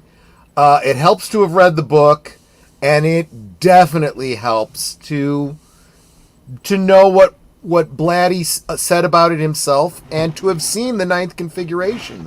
Then you do exactly what you just did. You go, oh, I think I get it now. Yeah. Yeah, because I remember watching that movie for the first time, and when it was over, my dad goes, "Makes you think, doesn't it?" And I went, "I don't know what happened. I don't understand." Makes me think that I have no idea what's going on. Okay, Peter. now, go ahead. What were you saying, Tim? I was going to say William Peter Blatty is quite a character. Yep. He was on long before he wrote the original Exorcist. He was on an episode of You Bet Your Life with Groucho Marx. Okay, I know the show. Yeah. Yeah, he came on there pretending to be this Arabian prince. He kept saying, "I'm from Minas Saud." and I think he nearly punked Groucho Marx into thinking he was this Arabian prince. Wow, that's interesting. He kept saying, "Oh, I'm from Minas Saud," and Groucho was all, "Okay, you're from Minnesota." There you go. Good stuff. Yeah, and I found out William Peter Blatty was originally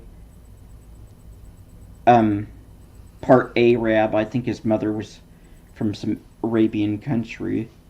Interesting. Well, that would be what he was drawing on then, probably. But his eyes, that guy's eyes, he's got amazing eyes. Mm-hmm.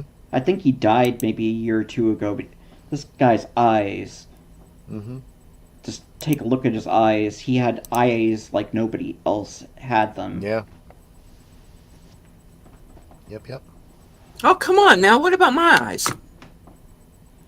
Guys? You got great eyes. You're there. Guys, are you still there?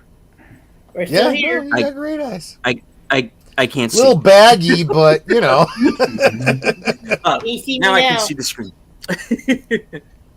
Yeah, I just need these to read and look at computer screens and walk, Yeah. No, I'm not that bad yet, but I'm getting there. All right. Tim, do you have any more for us? Yeah, this was one that used to come on the Sci-Fi Channel a lot, and it's the early days of Sci-Fi Channel, and then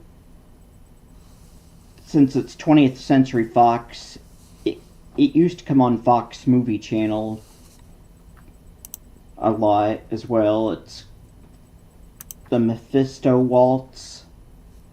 Stars Alan Alda long before he was in TV's MASH, a few years before MASH. And it's got Jacqueline Bisset in it as well, and then... Sold! And then Pamela Ferdin is a child actress in this, who is... Mm-hmm. I think the voice actress from Charlotte's Web, who did the little girl in that. Yeah. But, yeah, Alan Alda and Jacqueline Bisset, they're this couple, and they meet this old man who can play the piano, and they find out both this old man, Duncan Eli, I think his name, and his his daughter, played by Barbara Parkins. They're Satan worshippers. Of course. Yeah. So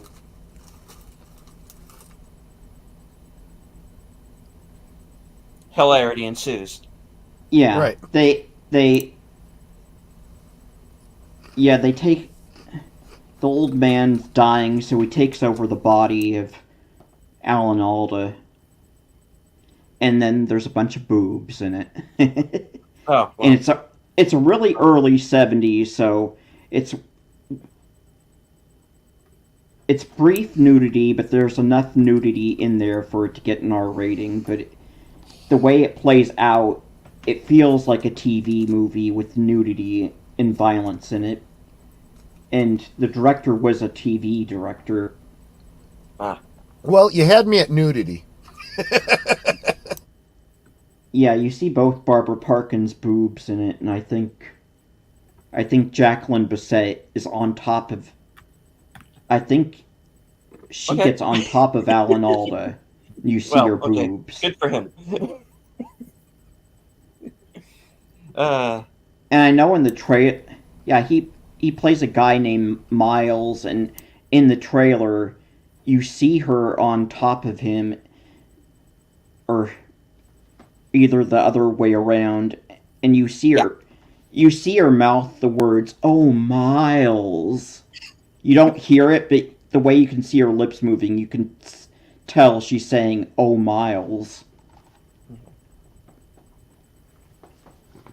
So, Alan Alda gets it on with Jacqueline Bisset. He gets on top of her in this one. Okay, he doesn't get to complain anymore then.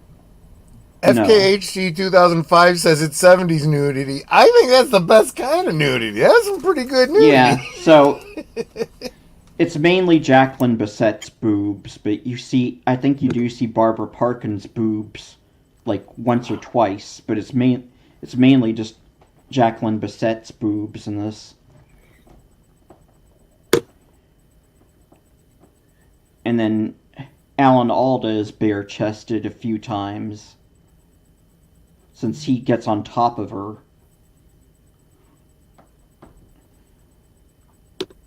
But it's just really quick nudity, since it has a TV director, and it's the early 70s, and it's before more mainstream films started putting in nudity in the 70s. But it's just enough to give it the R rating, plus it's violent. Thank you. And we have been joined by Daniel Barry's Sports Highlights. Let me reintroduce the panel really quick. Connie, Troy, and Mr. Skin. All right. I'm glad you got my reference. All right. All right. That was the real... Yeah, I'm... Okay. Moving on! Well, it surprised me that it seemed like Alan Alda was doing like a Skinamax like type bedroom scene. Okay. Because I was so used to just seeing him on TV doing comedy. It just didn't seem like him to be doing almost Skinamax type scene.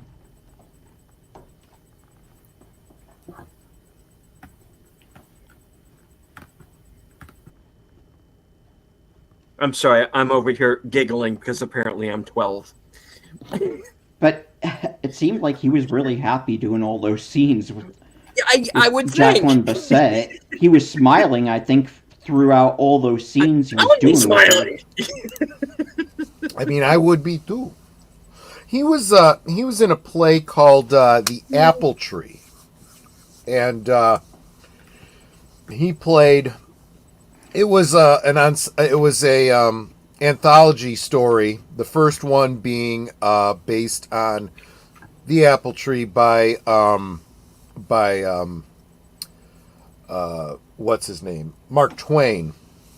Alan Alda played Adam, in the Garden of Eden and whatnot. This was a musical, by the way.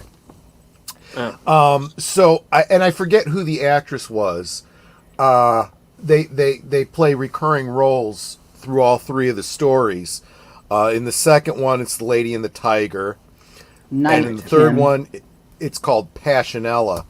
But yeah, I mean, he's been in a lot of different things. He's played a lot of different roles. So just sharing. Yeah. But there. So Tim, anything else on the Mephisto walls there before we move it along? Audio commentary by film historian Bill Cook. Audio commentary by actress Pamela Ferdin. Moderated by filmmaker Elijah Drenner, and the original trailer. Boob commentary by Alan Alda.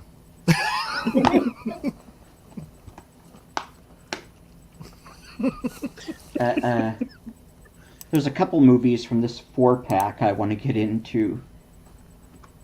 So do you want to go back around before I go to these? We're coming back. We're coming back. Okay. Yeah. All right.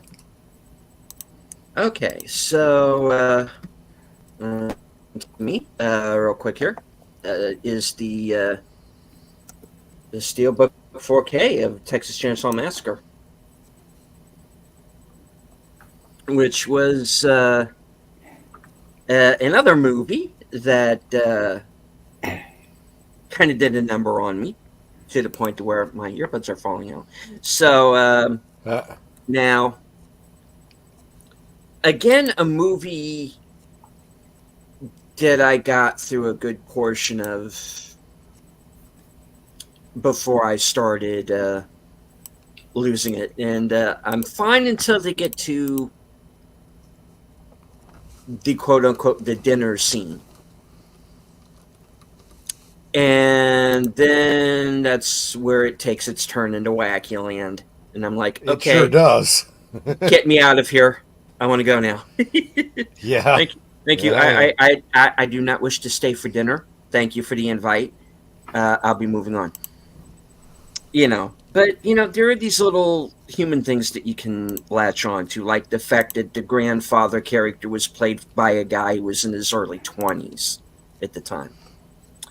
And they actually, and when they have the scene where they're carrying him wheelchair and all down the stairs, there's one take where they actually dropped him. Ooh. Wheelchair and all. And he kind of went, okay, that's the last take. We're not doing that scene anymore. I don't blame him. Keep what you got. I do not blame him. Because I'm not doing that. And there's also a story that I always thought was kind of interesting. Was Edwin Neal, who's the actor who plays the hitchhiker character. In the scene, his big death scene where he gets hit by the truck, and they have that scene of him lying there, kind of face down on the pavement. And this is Texas in the middle of summer. And he's skinned against asphalt, so he's getting burned, basically. And he said about the heat, because he was in Vietnam. So, and he said, when I was 20 years old, I was, leading 32 men through, triple canopy jungle, not knowing which way Charlie's going to come at us from next. He goes, and Texas was worse. Oh, man. Because of the heat. Jeez. That's saying something. That's bad. Yeah. So, they really put themselves through quite a lot physically making that movie. And it Sounds was like it. Maybe not necessarily the safest of sets either. But, you made this movie that, for what it is, is remembered, now, near 50 years down the line? 45, whatever years down the line? Because I remember, I think I was very little when that movie came out. And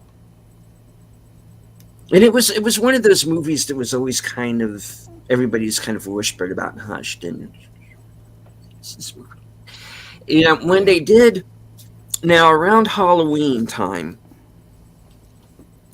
they used to make a big deal out where I lived. They used to make the big deal out of doing the haunted houses.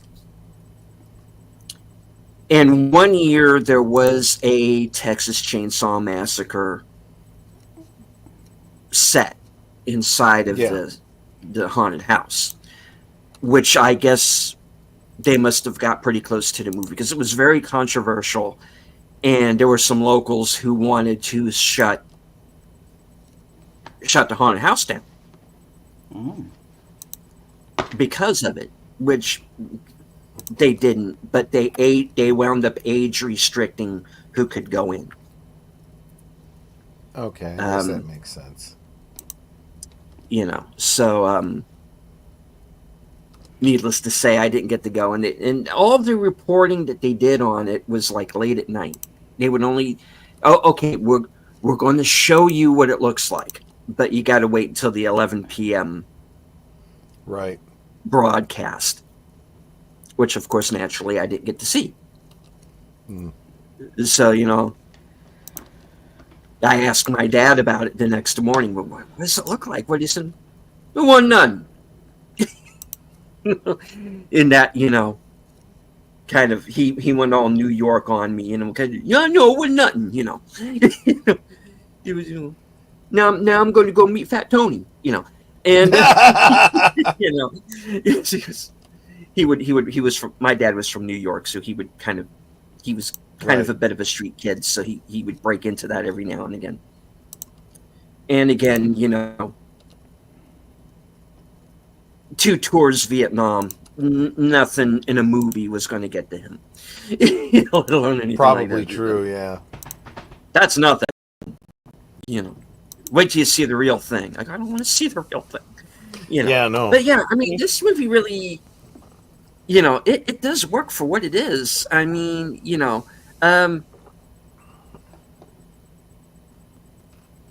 how no one actually died. This is the amazing thing. But no, I mean, and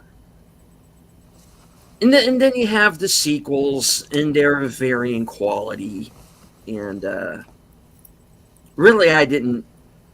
For as fun as Part 2 is, with Dennis Hopper in there, for as fun as Part 2 is to watch, honestly, I think just see the first one and be done with it. Agreed. Because a lot of movies are like that. The rest of them never reached the intensity that the original movie did. And I think there's like of course, 2 discs. And on the hold it. There I go.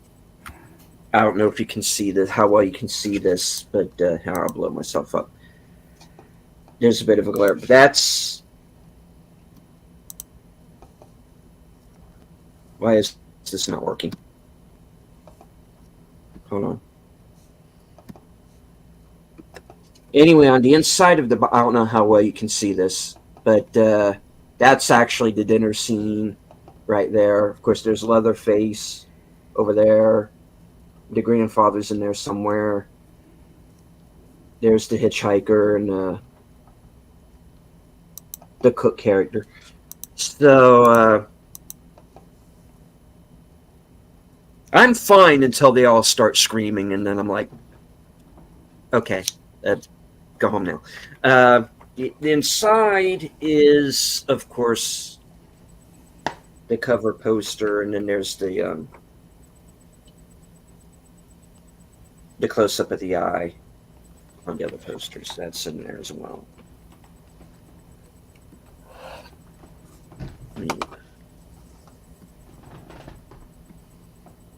So yeah, that's like I said, not very many horror movies scare me, but that's one that definitely got under my skin. And when we get to the there's that got me. Neither of the Living Dead got me when I first saw it. The most recent one was the Poughkeepsie tapes. That one really messed me up when I saw that. I've mentioned that on a few shows. Yeah, That one really got me.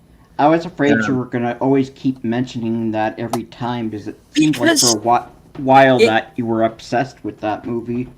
It wasn't so much obsessed. It's just that I don't get scared at horror movies, and I don't get it. You got to kind of understand me, Tim.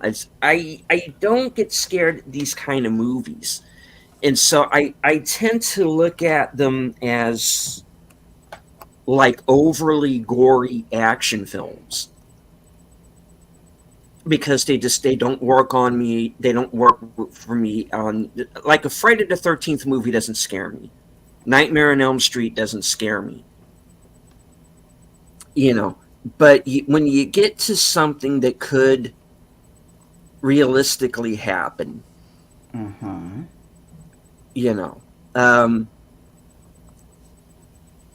I don't want to believe, I don't want to think that there is somebody trapped in somebody's basement. But that's something that happens. And it's probably closer than I think. And that's not something that I want to think about. So that scares me. Just kind of the idea of somebody being trapped in a situation like that. That's not someplace my mind wants to go to. So I find that scary. So that's why that dinner scene in particular, this girl now in the clutches of this family of psychopaths, that is scary.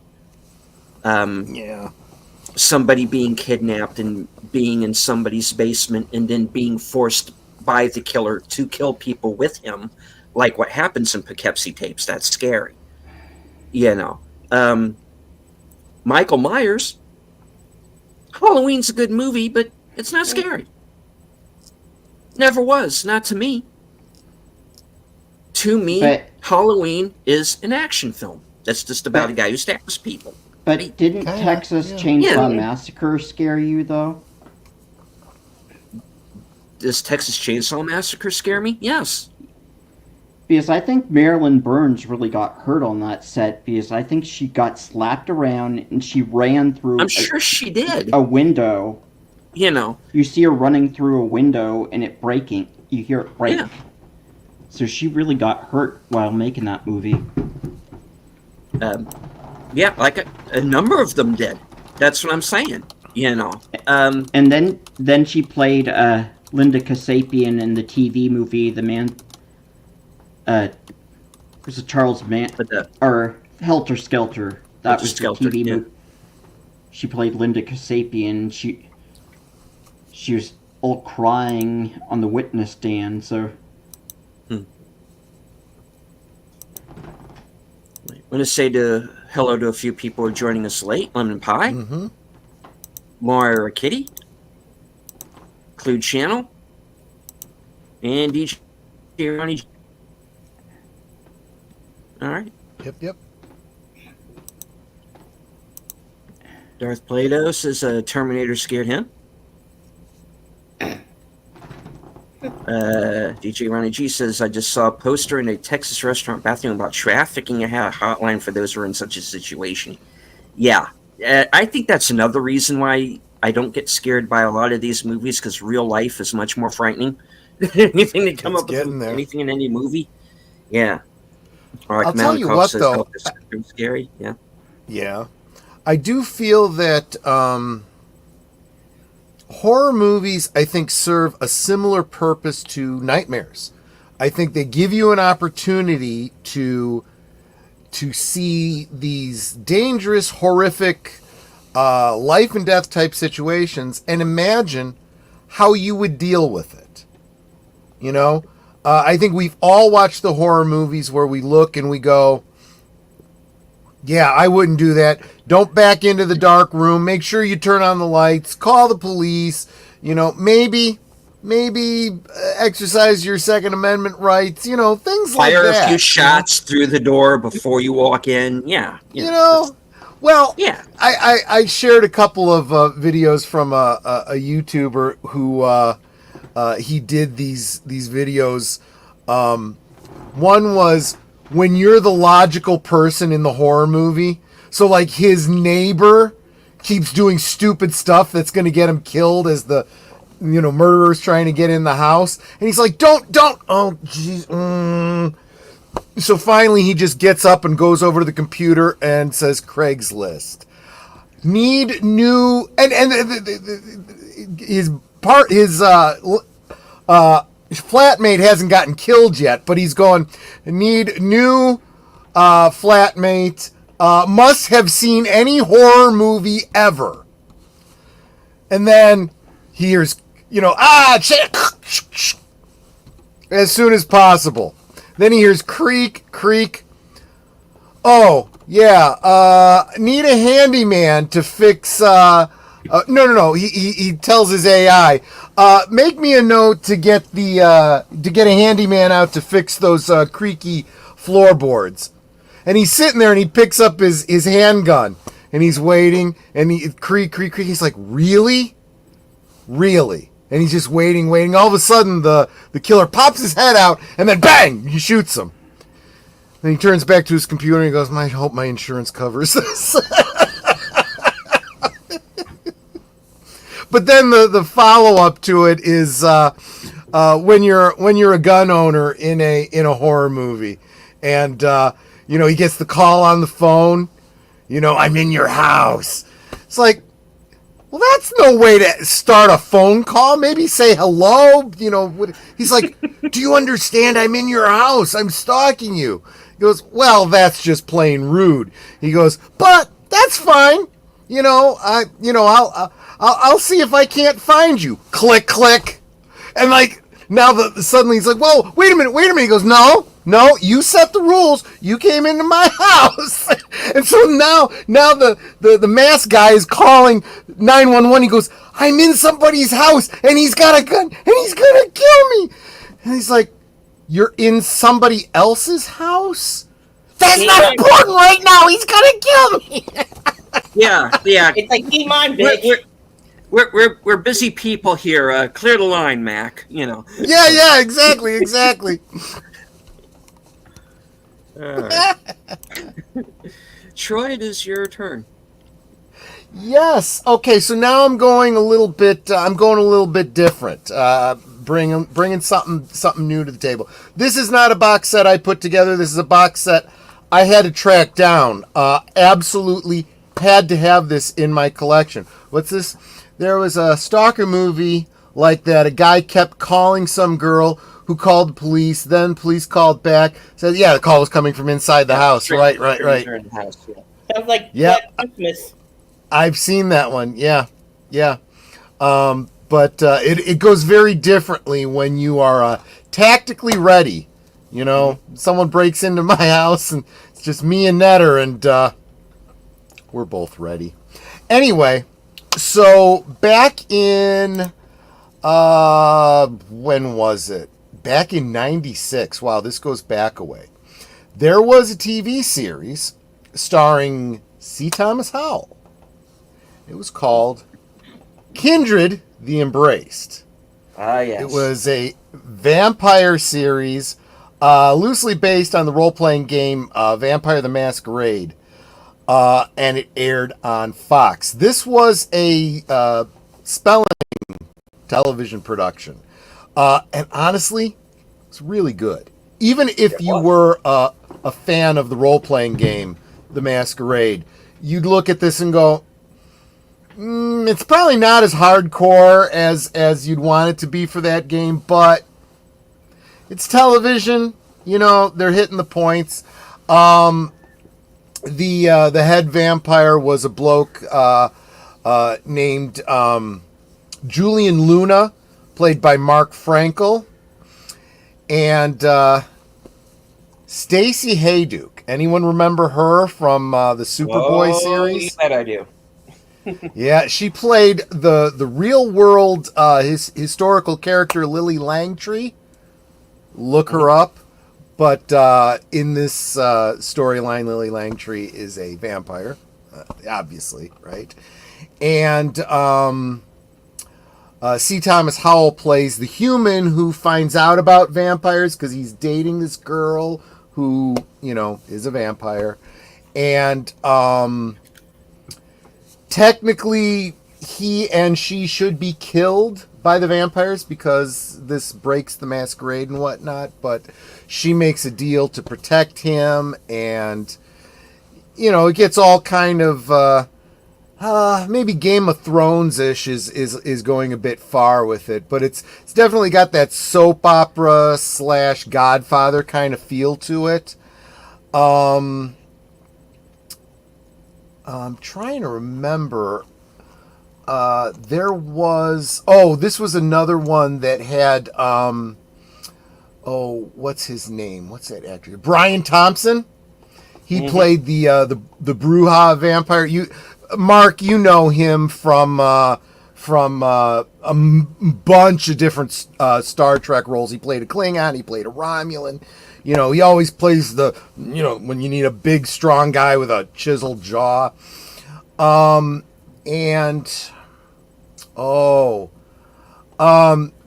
Jeff Kober. You usually see him. He's a character actor you usually see when you need an unconventional looking kind of guy, less than attractive. Yeah. Well, he plays the Nosferatu vampire Daedalus. Very good effect. But yeah, the thing only lasted 8 seasons, and to be honest with you, part of me would like to get a group together to play the Masquerade role-playing game using these characters to continue that story. I really like this show, and I think it could have. There's nothing about it that it was not popular. But they never aired the last episode, which was another reason I had to get the box set. But Mark Frankel, basically, the lead vampire, he died after filming the first season. He was in a car. Was it a car accident or a motorcycle accident? Motorcycle accident. Yeah. Was it motorcycle? And that just kind of through the whole thing. It was, I don't know, they could have recast him. He was good, he really was, but I think he could have been recast. It's TV, they do that all the time. But I did not play the PC game Darth Plato, although I know of it. What I might want to do is seek out maybe some playthroughs on YouTube. And yeah, just to check it out. But no, I never did actually play the PC game. Loved the very idea of the role-playing game, though. They really did think through the essence of being a vampire and worked it into the rules. I think they did a really, really good job of that. And I think this show actually does a pretty good job of conveying a lot of that. So, yeah. Yeah. No, and, I haven't seen it. I'll have to look into it. So do you have any information on what that final episode would have been? Because I the felt final that episode that didn't air is on the wrapped it DVD. up. Oh, It is on the DVD. Yeah. Okay. So all 8 episodes are in the box set. That's why I had to get it, because I had to have that. Now, my understanding is that there were 2 other episodes that were scripted and never filmed. I got to see if I can't find the scripts online. I probably could if I put. I thought the show went an entire season.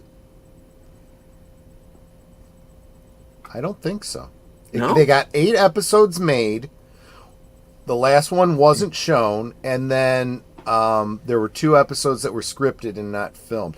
It may have been that it was just a short season because it was its first season. It might have gotten a full run in its second season had it gone that long. But yeah, no, it only had the 8 episodes. Okay. Because if it was just 8 episodes, then that might have gone to why they decided to scrap it. But when Mark Frankel died, I do know that really did kind of take the wind out of their sails. I think so. And yeah. He was a big driving force in it. He was, and they could have agreed. They could have recast it. I think it was more they didn't want to, because I don't think they were in the headspace. Probably.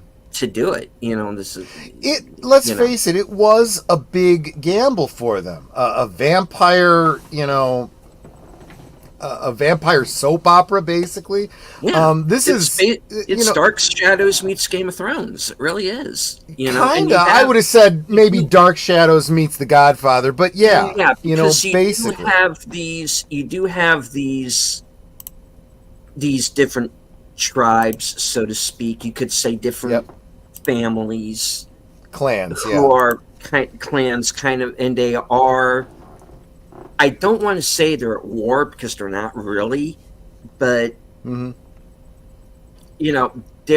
is always this kind of tenuous. Yeah, very much that Godfather / Sopranos kind of, they work together, but they're also at odds with each other, and they're always trying to backstab each other, and they work together when they need to. And yeah, I remember watching one episode in syndication. I caught it late at night some years back. It was an episode where this rock and roll musician becomes a vampire, and he starts embracing groupies without permission. That was the plot of one episode. Yep, and this was another one of those things where they drew on the lore from the game in a brilliant way. The idea is you're not allowed to. Every city has a prince, a top vampire who's like in charge. You can think of him as the godfather of the city or whatever. Regardless of what clan you're in, he's the head guy. And if he says, yeah, you can embrace a mortal or whatever, that's fine. Usually if another vampire has been dusted, he might decide, yeah, we need another one in the town and you can do it. But it's always about very strict control because, if they didn't, they were always afraid of a situation like, what was that movie where it was all vampires and no humans? Because they turned everybody. Daybreakers, right. You don't want a situation like that, so they always had to be very, very careful. But in the lore, in the history, they maintain this masquerade because back in the Middle Ages they were being hunted to extinction. That's what the Spanish Inquisition was, and the witch trials and all that kind of stuff. It was real. They were really going after vampires and dusting them, and they're like, we're going to be wiped out. So they pulled this whole plan to turn it all into a big charade, and things like Dracula and all this kind of stuff, make vampires fiction was their point of view, right? And go underground and let everyone believe it's fiction, kind of like the whole conspiracy theory about aliens. As long as everyone thinks aliens are fake and fiction, we never have to worry about hiding it. It's not real. So that's what the whole concept behind the masquerade is, and so they take it very seriously. We could all be, we could all end up dead if we don't police this thing. Yeah. And the thing that I thought was interesting was they had the whole thing of, like you brought up, C. Thomas Howell's character. He's human. He falls in love with a vampire. She makes this whole deal, and then you have the guy who essentially is the prince himself beginning to fall in love with a human woman, and I thought that was a nice touch, and kind of would in a way be the impetus for him to not kill the other two characters, because it's okay, I kind of see their point of view now, and again it's also because, hey, there's not a whole lot of us left. Yeah. And it did work on a number of different levels, and I wish it had continued. Unfortunately, it didn't. So Yeah, Darth Plato Good points choice. out that in the Masquerade, Dracula's clan was La Sombra. I do have that book that talks about Dracula in terms of the rules of Masquerade, and there's some things I liked about it. There's some things I didn't like.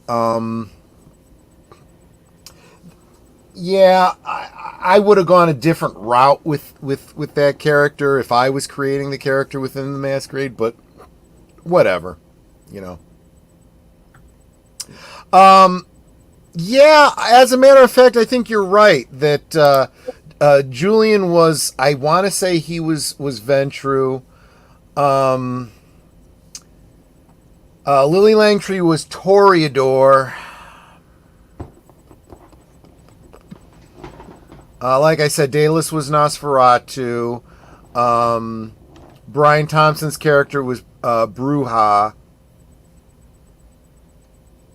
I don't remember all the rest of them. Hmm. So yeah. All right, Tim. Yeah, I don't remember Darth Plato. Sorry. What is your next selection, Tim? You had the 4-pack there. Yeah, I'm just gonna cover a couple movies from this 4-pack. I'm not gonna do all 4. Okay. It's a Roger Corman's cult classics, All Night Marathon, Vampires, Mummies, and Monsters. 3 of the movies were Corman New World Pictures titles, and then the 4th one was one that Corman inherited for like home video. But yeah, this has the U.S. theatrical cut of the Roger Corman New World Pictures cut of Lady Frankenstein, and it's pretty much always been R-rated. Nothing was cut out of the U.S. cut for the rating. It was just a bunch of dialogue scenes that Roger Corman cut out that just gave it a faster pace. But it stars Joseph Cotton. They list him as the star of The Third Man, but I found out he was also in Citizen Kane. Mm-hmm. Well, Baron Frankenstein, Joseph Cotton, he's got a daughter named Tanya, spelled Tania rather than Tanya or TonyA. It's played by Italian actress Rosalba Neri under the American pseudonym Sarah Bay. And Tanya's just graduated from the university as a licensed surgeon like her father, and her father was experimenting in animal transplants where he would put one animal's brain into the body of another animal. But she has ideas doing something like that, but with human beings, and she finds out that her father has given up the animal transplants to do human brain transplants, transplanting a human brain from one body to another. So he goes about buying corpses of recently dead people, paying grave robbers to dig up corpses, and the one main body he's using to make this monster is this killer that was recently hanged. Well, I think what he does is he disintegrate. I think he has a tank full like acid that he's just disintegrating the corpses in that he doesn't use, but he uses this brain of this killer to bring his monster to life. But the brain is, despite it being the brain of a killer, there's damage on the brain, and his assistant tells him, well, you need to correct the damage. He said, oh, there's not time. Well, we have to make the time, but he insists on just going forward, putting this damaged brain into the body. And he can keep the brain alive indefinitely if he just leaves it in this thing like water. But once he puts it into a body, he has to have the body brought to life by lightning, because the brain won't last once it's put into another body. It has to be brought back to life. So he creates a monster. He was going to kill a damaged brain from a recently hanged murderer. And the brain has a little bit of damage to it. And then he waits for a storm to come, and lightning strikes the body, but it damages the face of the monster a little bit. So his face is all messed up now.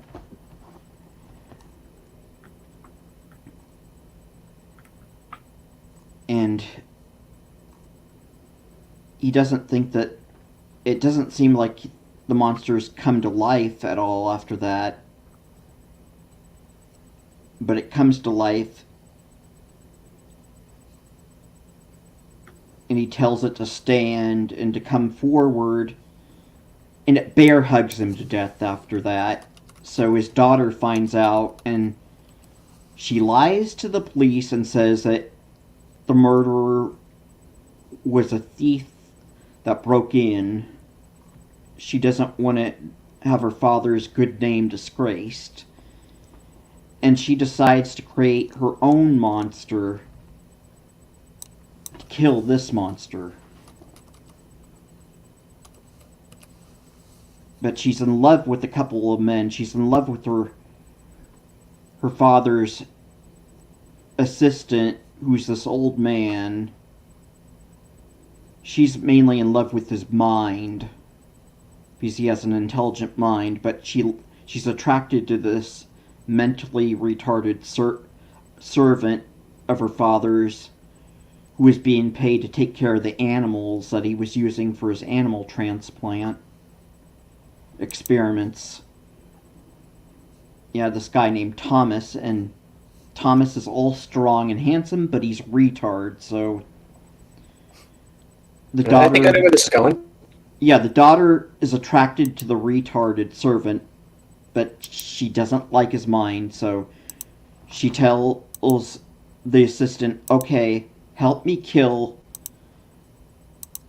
the retard, and I'll bring him back to life, but with your brain in his body. So you'll be young again, and you'll be strong. So she seduces the servant by getting naked, and gets him naked. So the servant starts humping her, and she has the assistant witness this, so he comes in and smothers. Okay. Is this an Andy Warhol movie? It sounds like it. Yeah. It's a sexy Frankenstein movie. It's just a sexy Frankenstein movie where you have a female Dr. Frankenstein.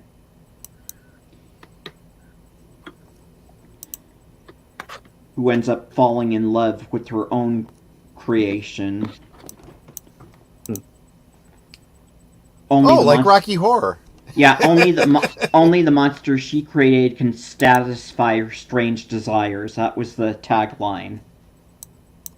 And then the radio ads for it had the voiceover person saying, using her beauty and her scalpel, she digs deeply into men's hearts. I'll bet. Yikes. But she doesn't kill the she's not the one that carries out the actual murder of this retarded servant. She just has her father's. She instigates her father's assistant into doing her dirty work for her. It's how it always goes, isn't it? Yeah, so she gets naked in this couple. Of course. She gets naked. How else is she going to get him to kill somebody? So hey, look at these. So she's like a black widow or a killer queen bee or female praying mantis, basically.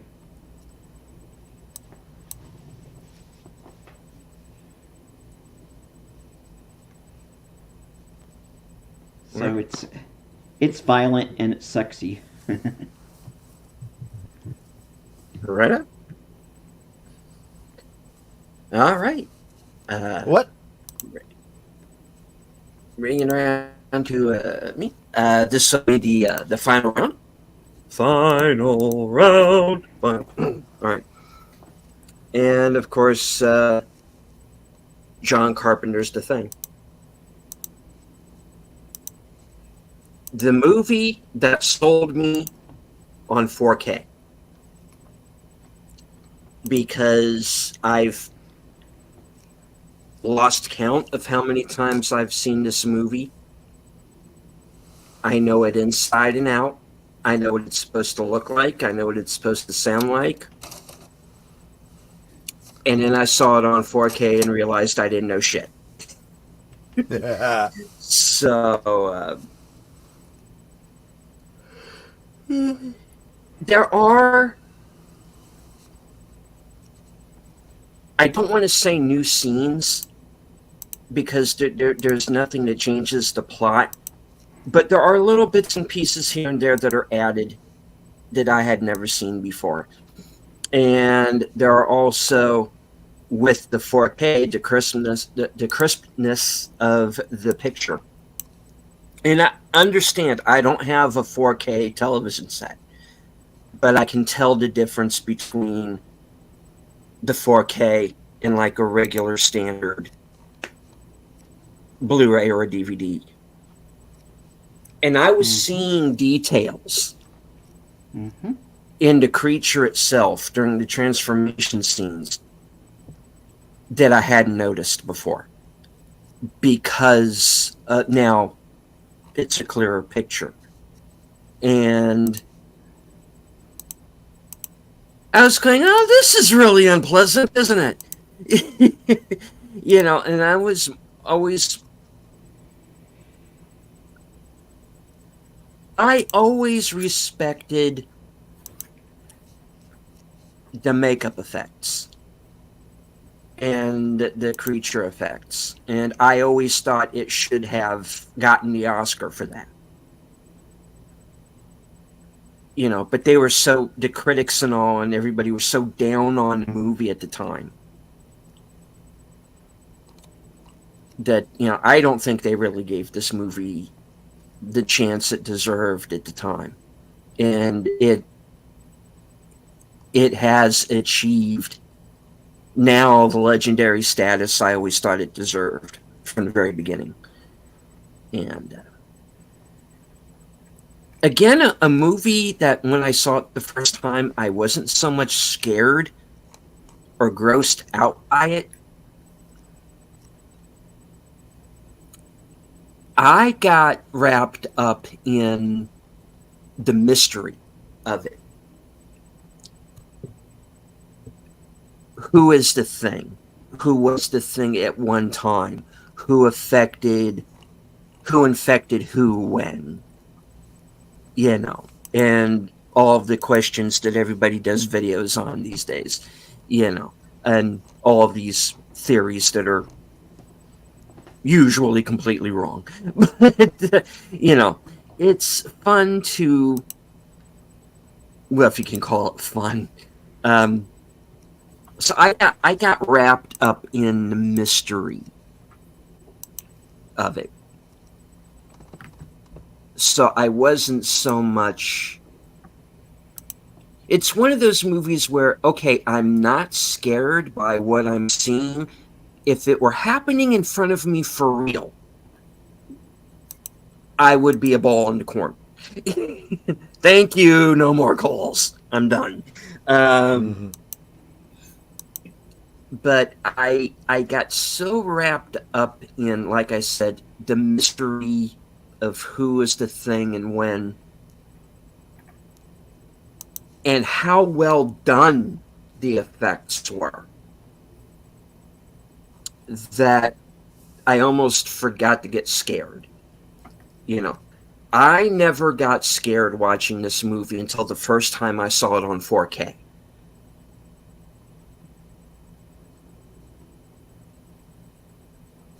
It's weird. It's almost like I was watching the movie for the first time. And I was like, what? There's a sense of dread to it that I never felt before watching it. And I don't know why. I mean, I get that, okay, you can see more details of the creature, and you are noticing things that you didn't see before. You are noticed, or at least that I never noticed before. Appendages in places that you shouldn't be. Teeth coming out of things.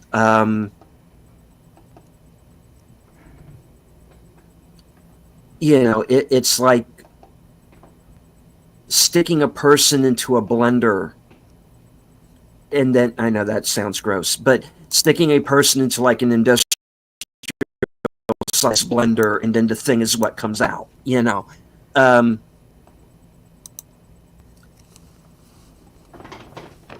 just going, okay, I didn't notice that one. I wish I didn't see it.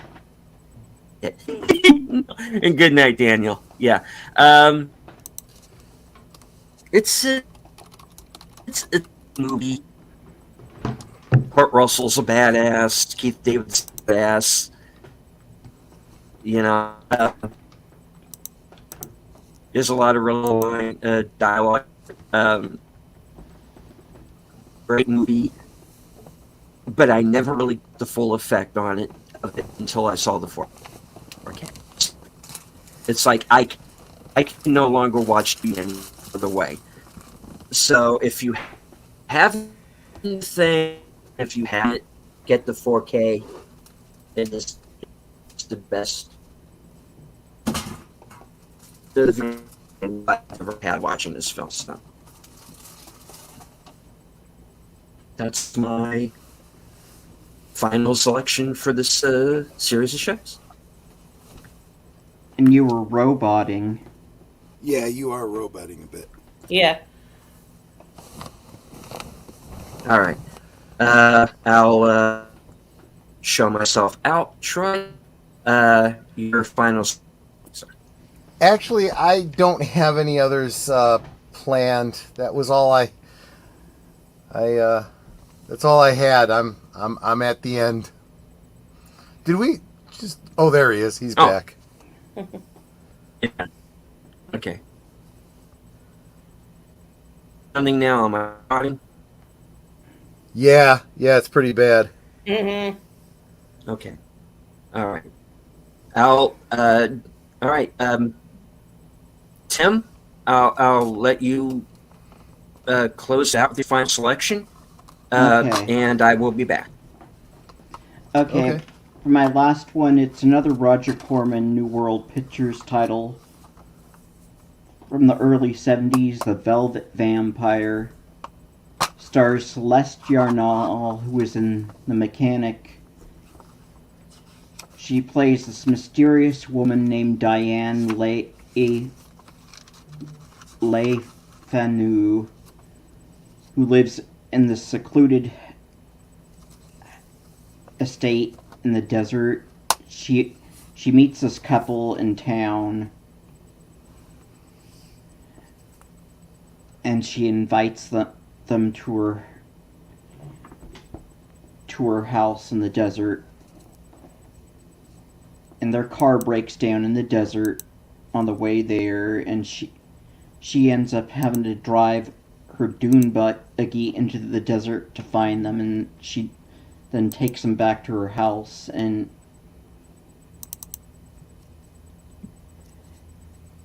turns out she is a vampire, but she's not the usual type of vampire where they only come out at night.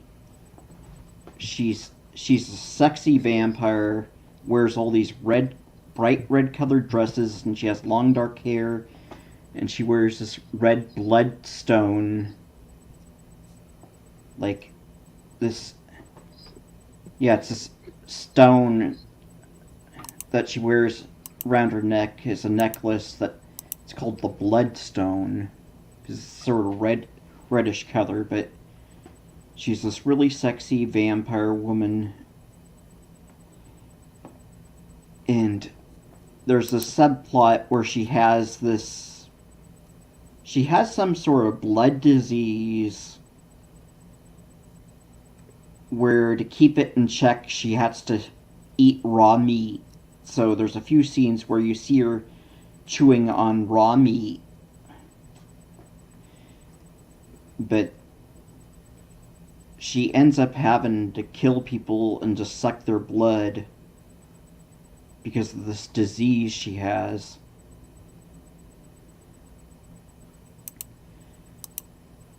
So she goes about killing just about everybody around her.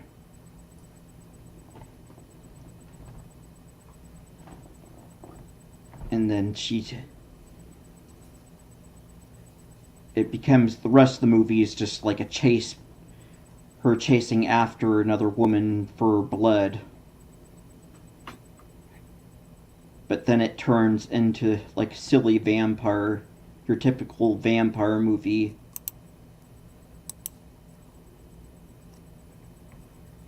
With crucifixes and everything. But even though it's R-rated because of nudity and sex, it feels like you're watching an episode of Night Gallery. The way it just has the feel of a TV production for some reason, but it's pretty it lives up to an R rating, but it just feels like a TV production. So was it a TV movie director again in this case, or no?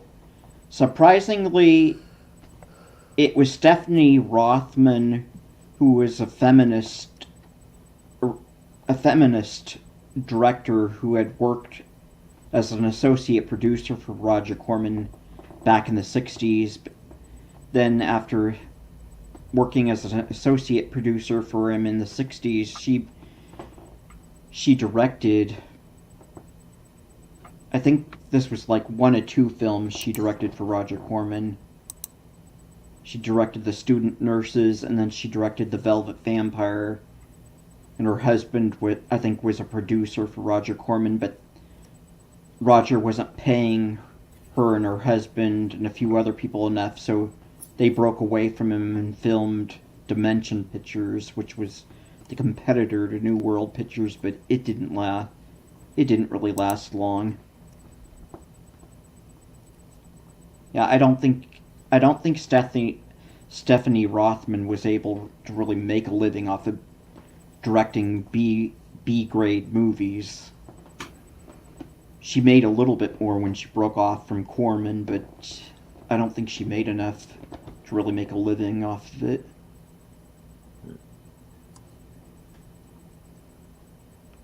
so maybe more of a, maybe budget limitations, maybe being more of an issue, and that, you know. Yeah, well, because Roger that can make it feel like, well, I mean, not just with Corman, yeah, but you just kind of, in general, that can kind of lead to the feeling of, having that TV movie feeling being a budgetary issue. I mean, that happens with movies sometimes, yeah, where the ambition of the filmmakers kind of outstrips the budget they actually have at hand. yeah. There's not that much violence Yeah. in it. There's very little violence in it. There's a little bit, but it's mainly nudity and sex is played up in this a lot. Mm. So you see a few violent sequences in it, and then I think it's all camp after that. It gets, I think it gets pretty campy.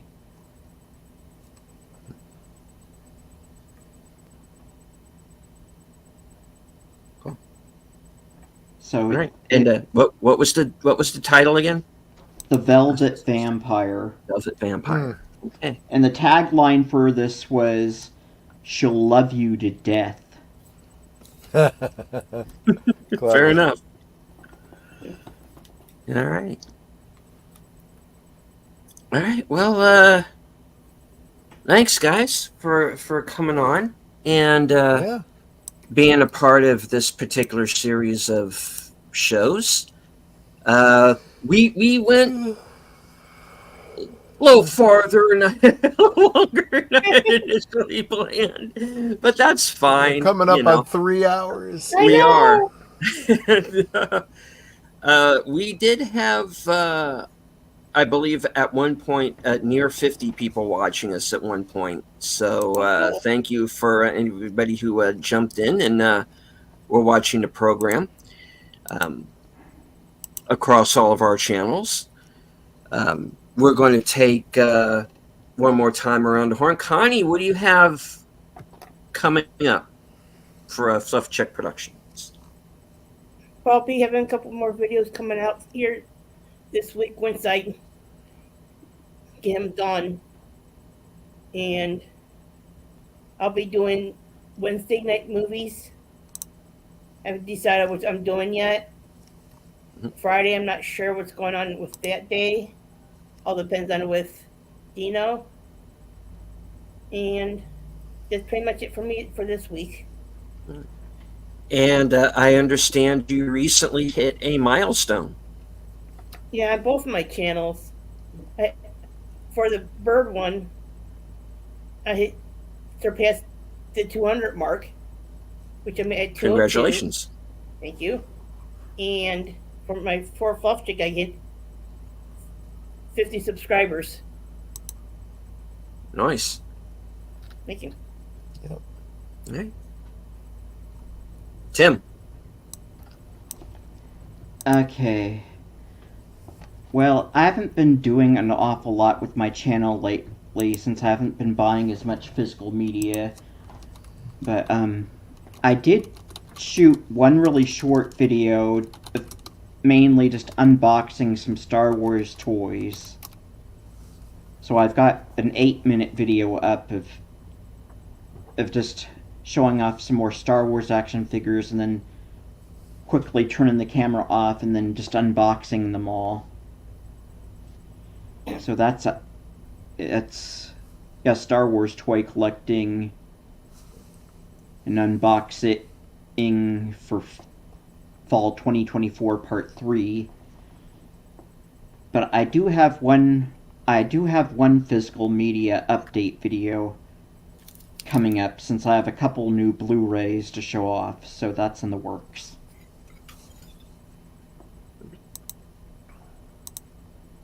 Awesome sauce. All right. Troy. Yep. So as I mentioned earlier, Monday night at the movies, last call, double feature, The Exorcist and the ninth. What was it? The ninth Who's It? Ninth configuration. Right.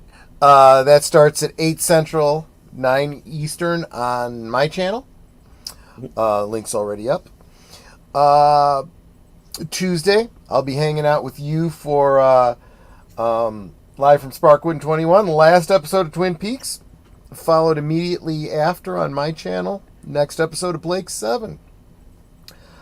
And then Thursday, Netters Network, we're going to be doing a watch party of Behind the Mask, the rise of Leslie Vernon for Halloween night.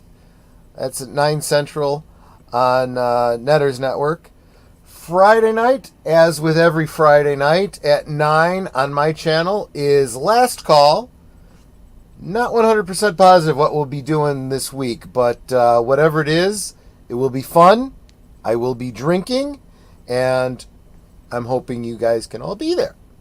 That's this Friday night. And then, of course, Saturday over on Big Al Presents for watch party of Galaxy Quest at 9 Central, 10 Eastern on Big Al Presents. That is the week for me. All right. Brings it on over to me. Of course, Tuesday, as Troy said, live from Sparkwood 21. That'll be Tuesday at 8:30 p.m. Eastern. I will be joining Outlaw Bill for Action Theater Thursday at 4:30, a special Halloween edition, and we are going to be watching The Silence of the Lambs, the classic Oscar-winning film with Jodie Foster and Anthony Hopkins. And then later on that night, since Thursday Things is essentially going to be a retro cinema episode, I am going to be doing my weekend update before Thursday Things. There you go. Tentatively scheduled for 9 p.m. unless something changes between now and then. Thursday Things, 9 p.m. instead of 11:30. So check me out then for what's coming up the week after. All right. Any final words before we close out the show? Thank you for having us on. Yeah, thanks for having us on. And thank you for. If I don't talk to you before, have a happy Halloween. Yes, exactly. Indeed. You too. Happy Halloween to my lovely panel, everybody here in the chat. All right. Going to close it with a heart out. I do want to say hello again to everyone in the live chat, everyone who watches the replay, everyone watching on Twitter. I can't see you, but I know that you're there. Please hit the like, share out the stream, subscribe to myself and everyone on the panel. If you have not yet already done so, please subscribe to everyone in the chat. Just about everybody has their own channels, so please give them a watch too. So, from HQ and all points north, south, east, west, and beyond, good night, take care, stay strong, because this is how we win. We're going to put on a little bit of Skinamax music now. There you go. Which Shannon will show up? Shannon Tweed or Shannon Weary? You tell me. How do I know so much about Cinemax? Well, I'll explain it. Next month, in my first of the 140-part series. No, I'm kidding. Elky's Erotic Nights. No, down. Quiet.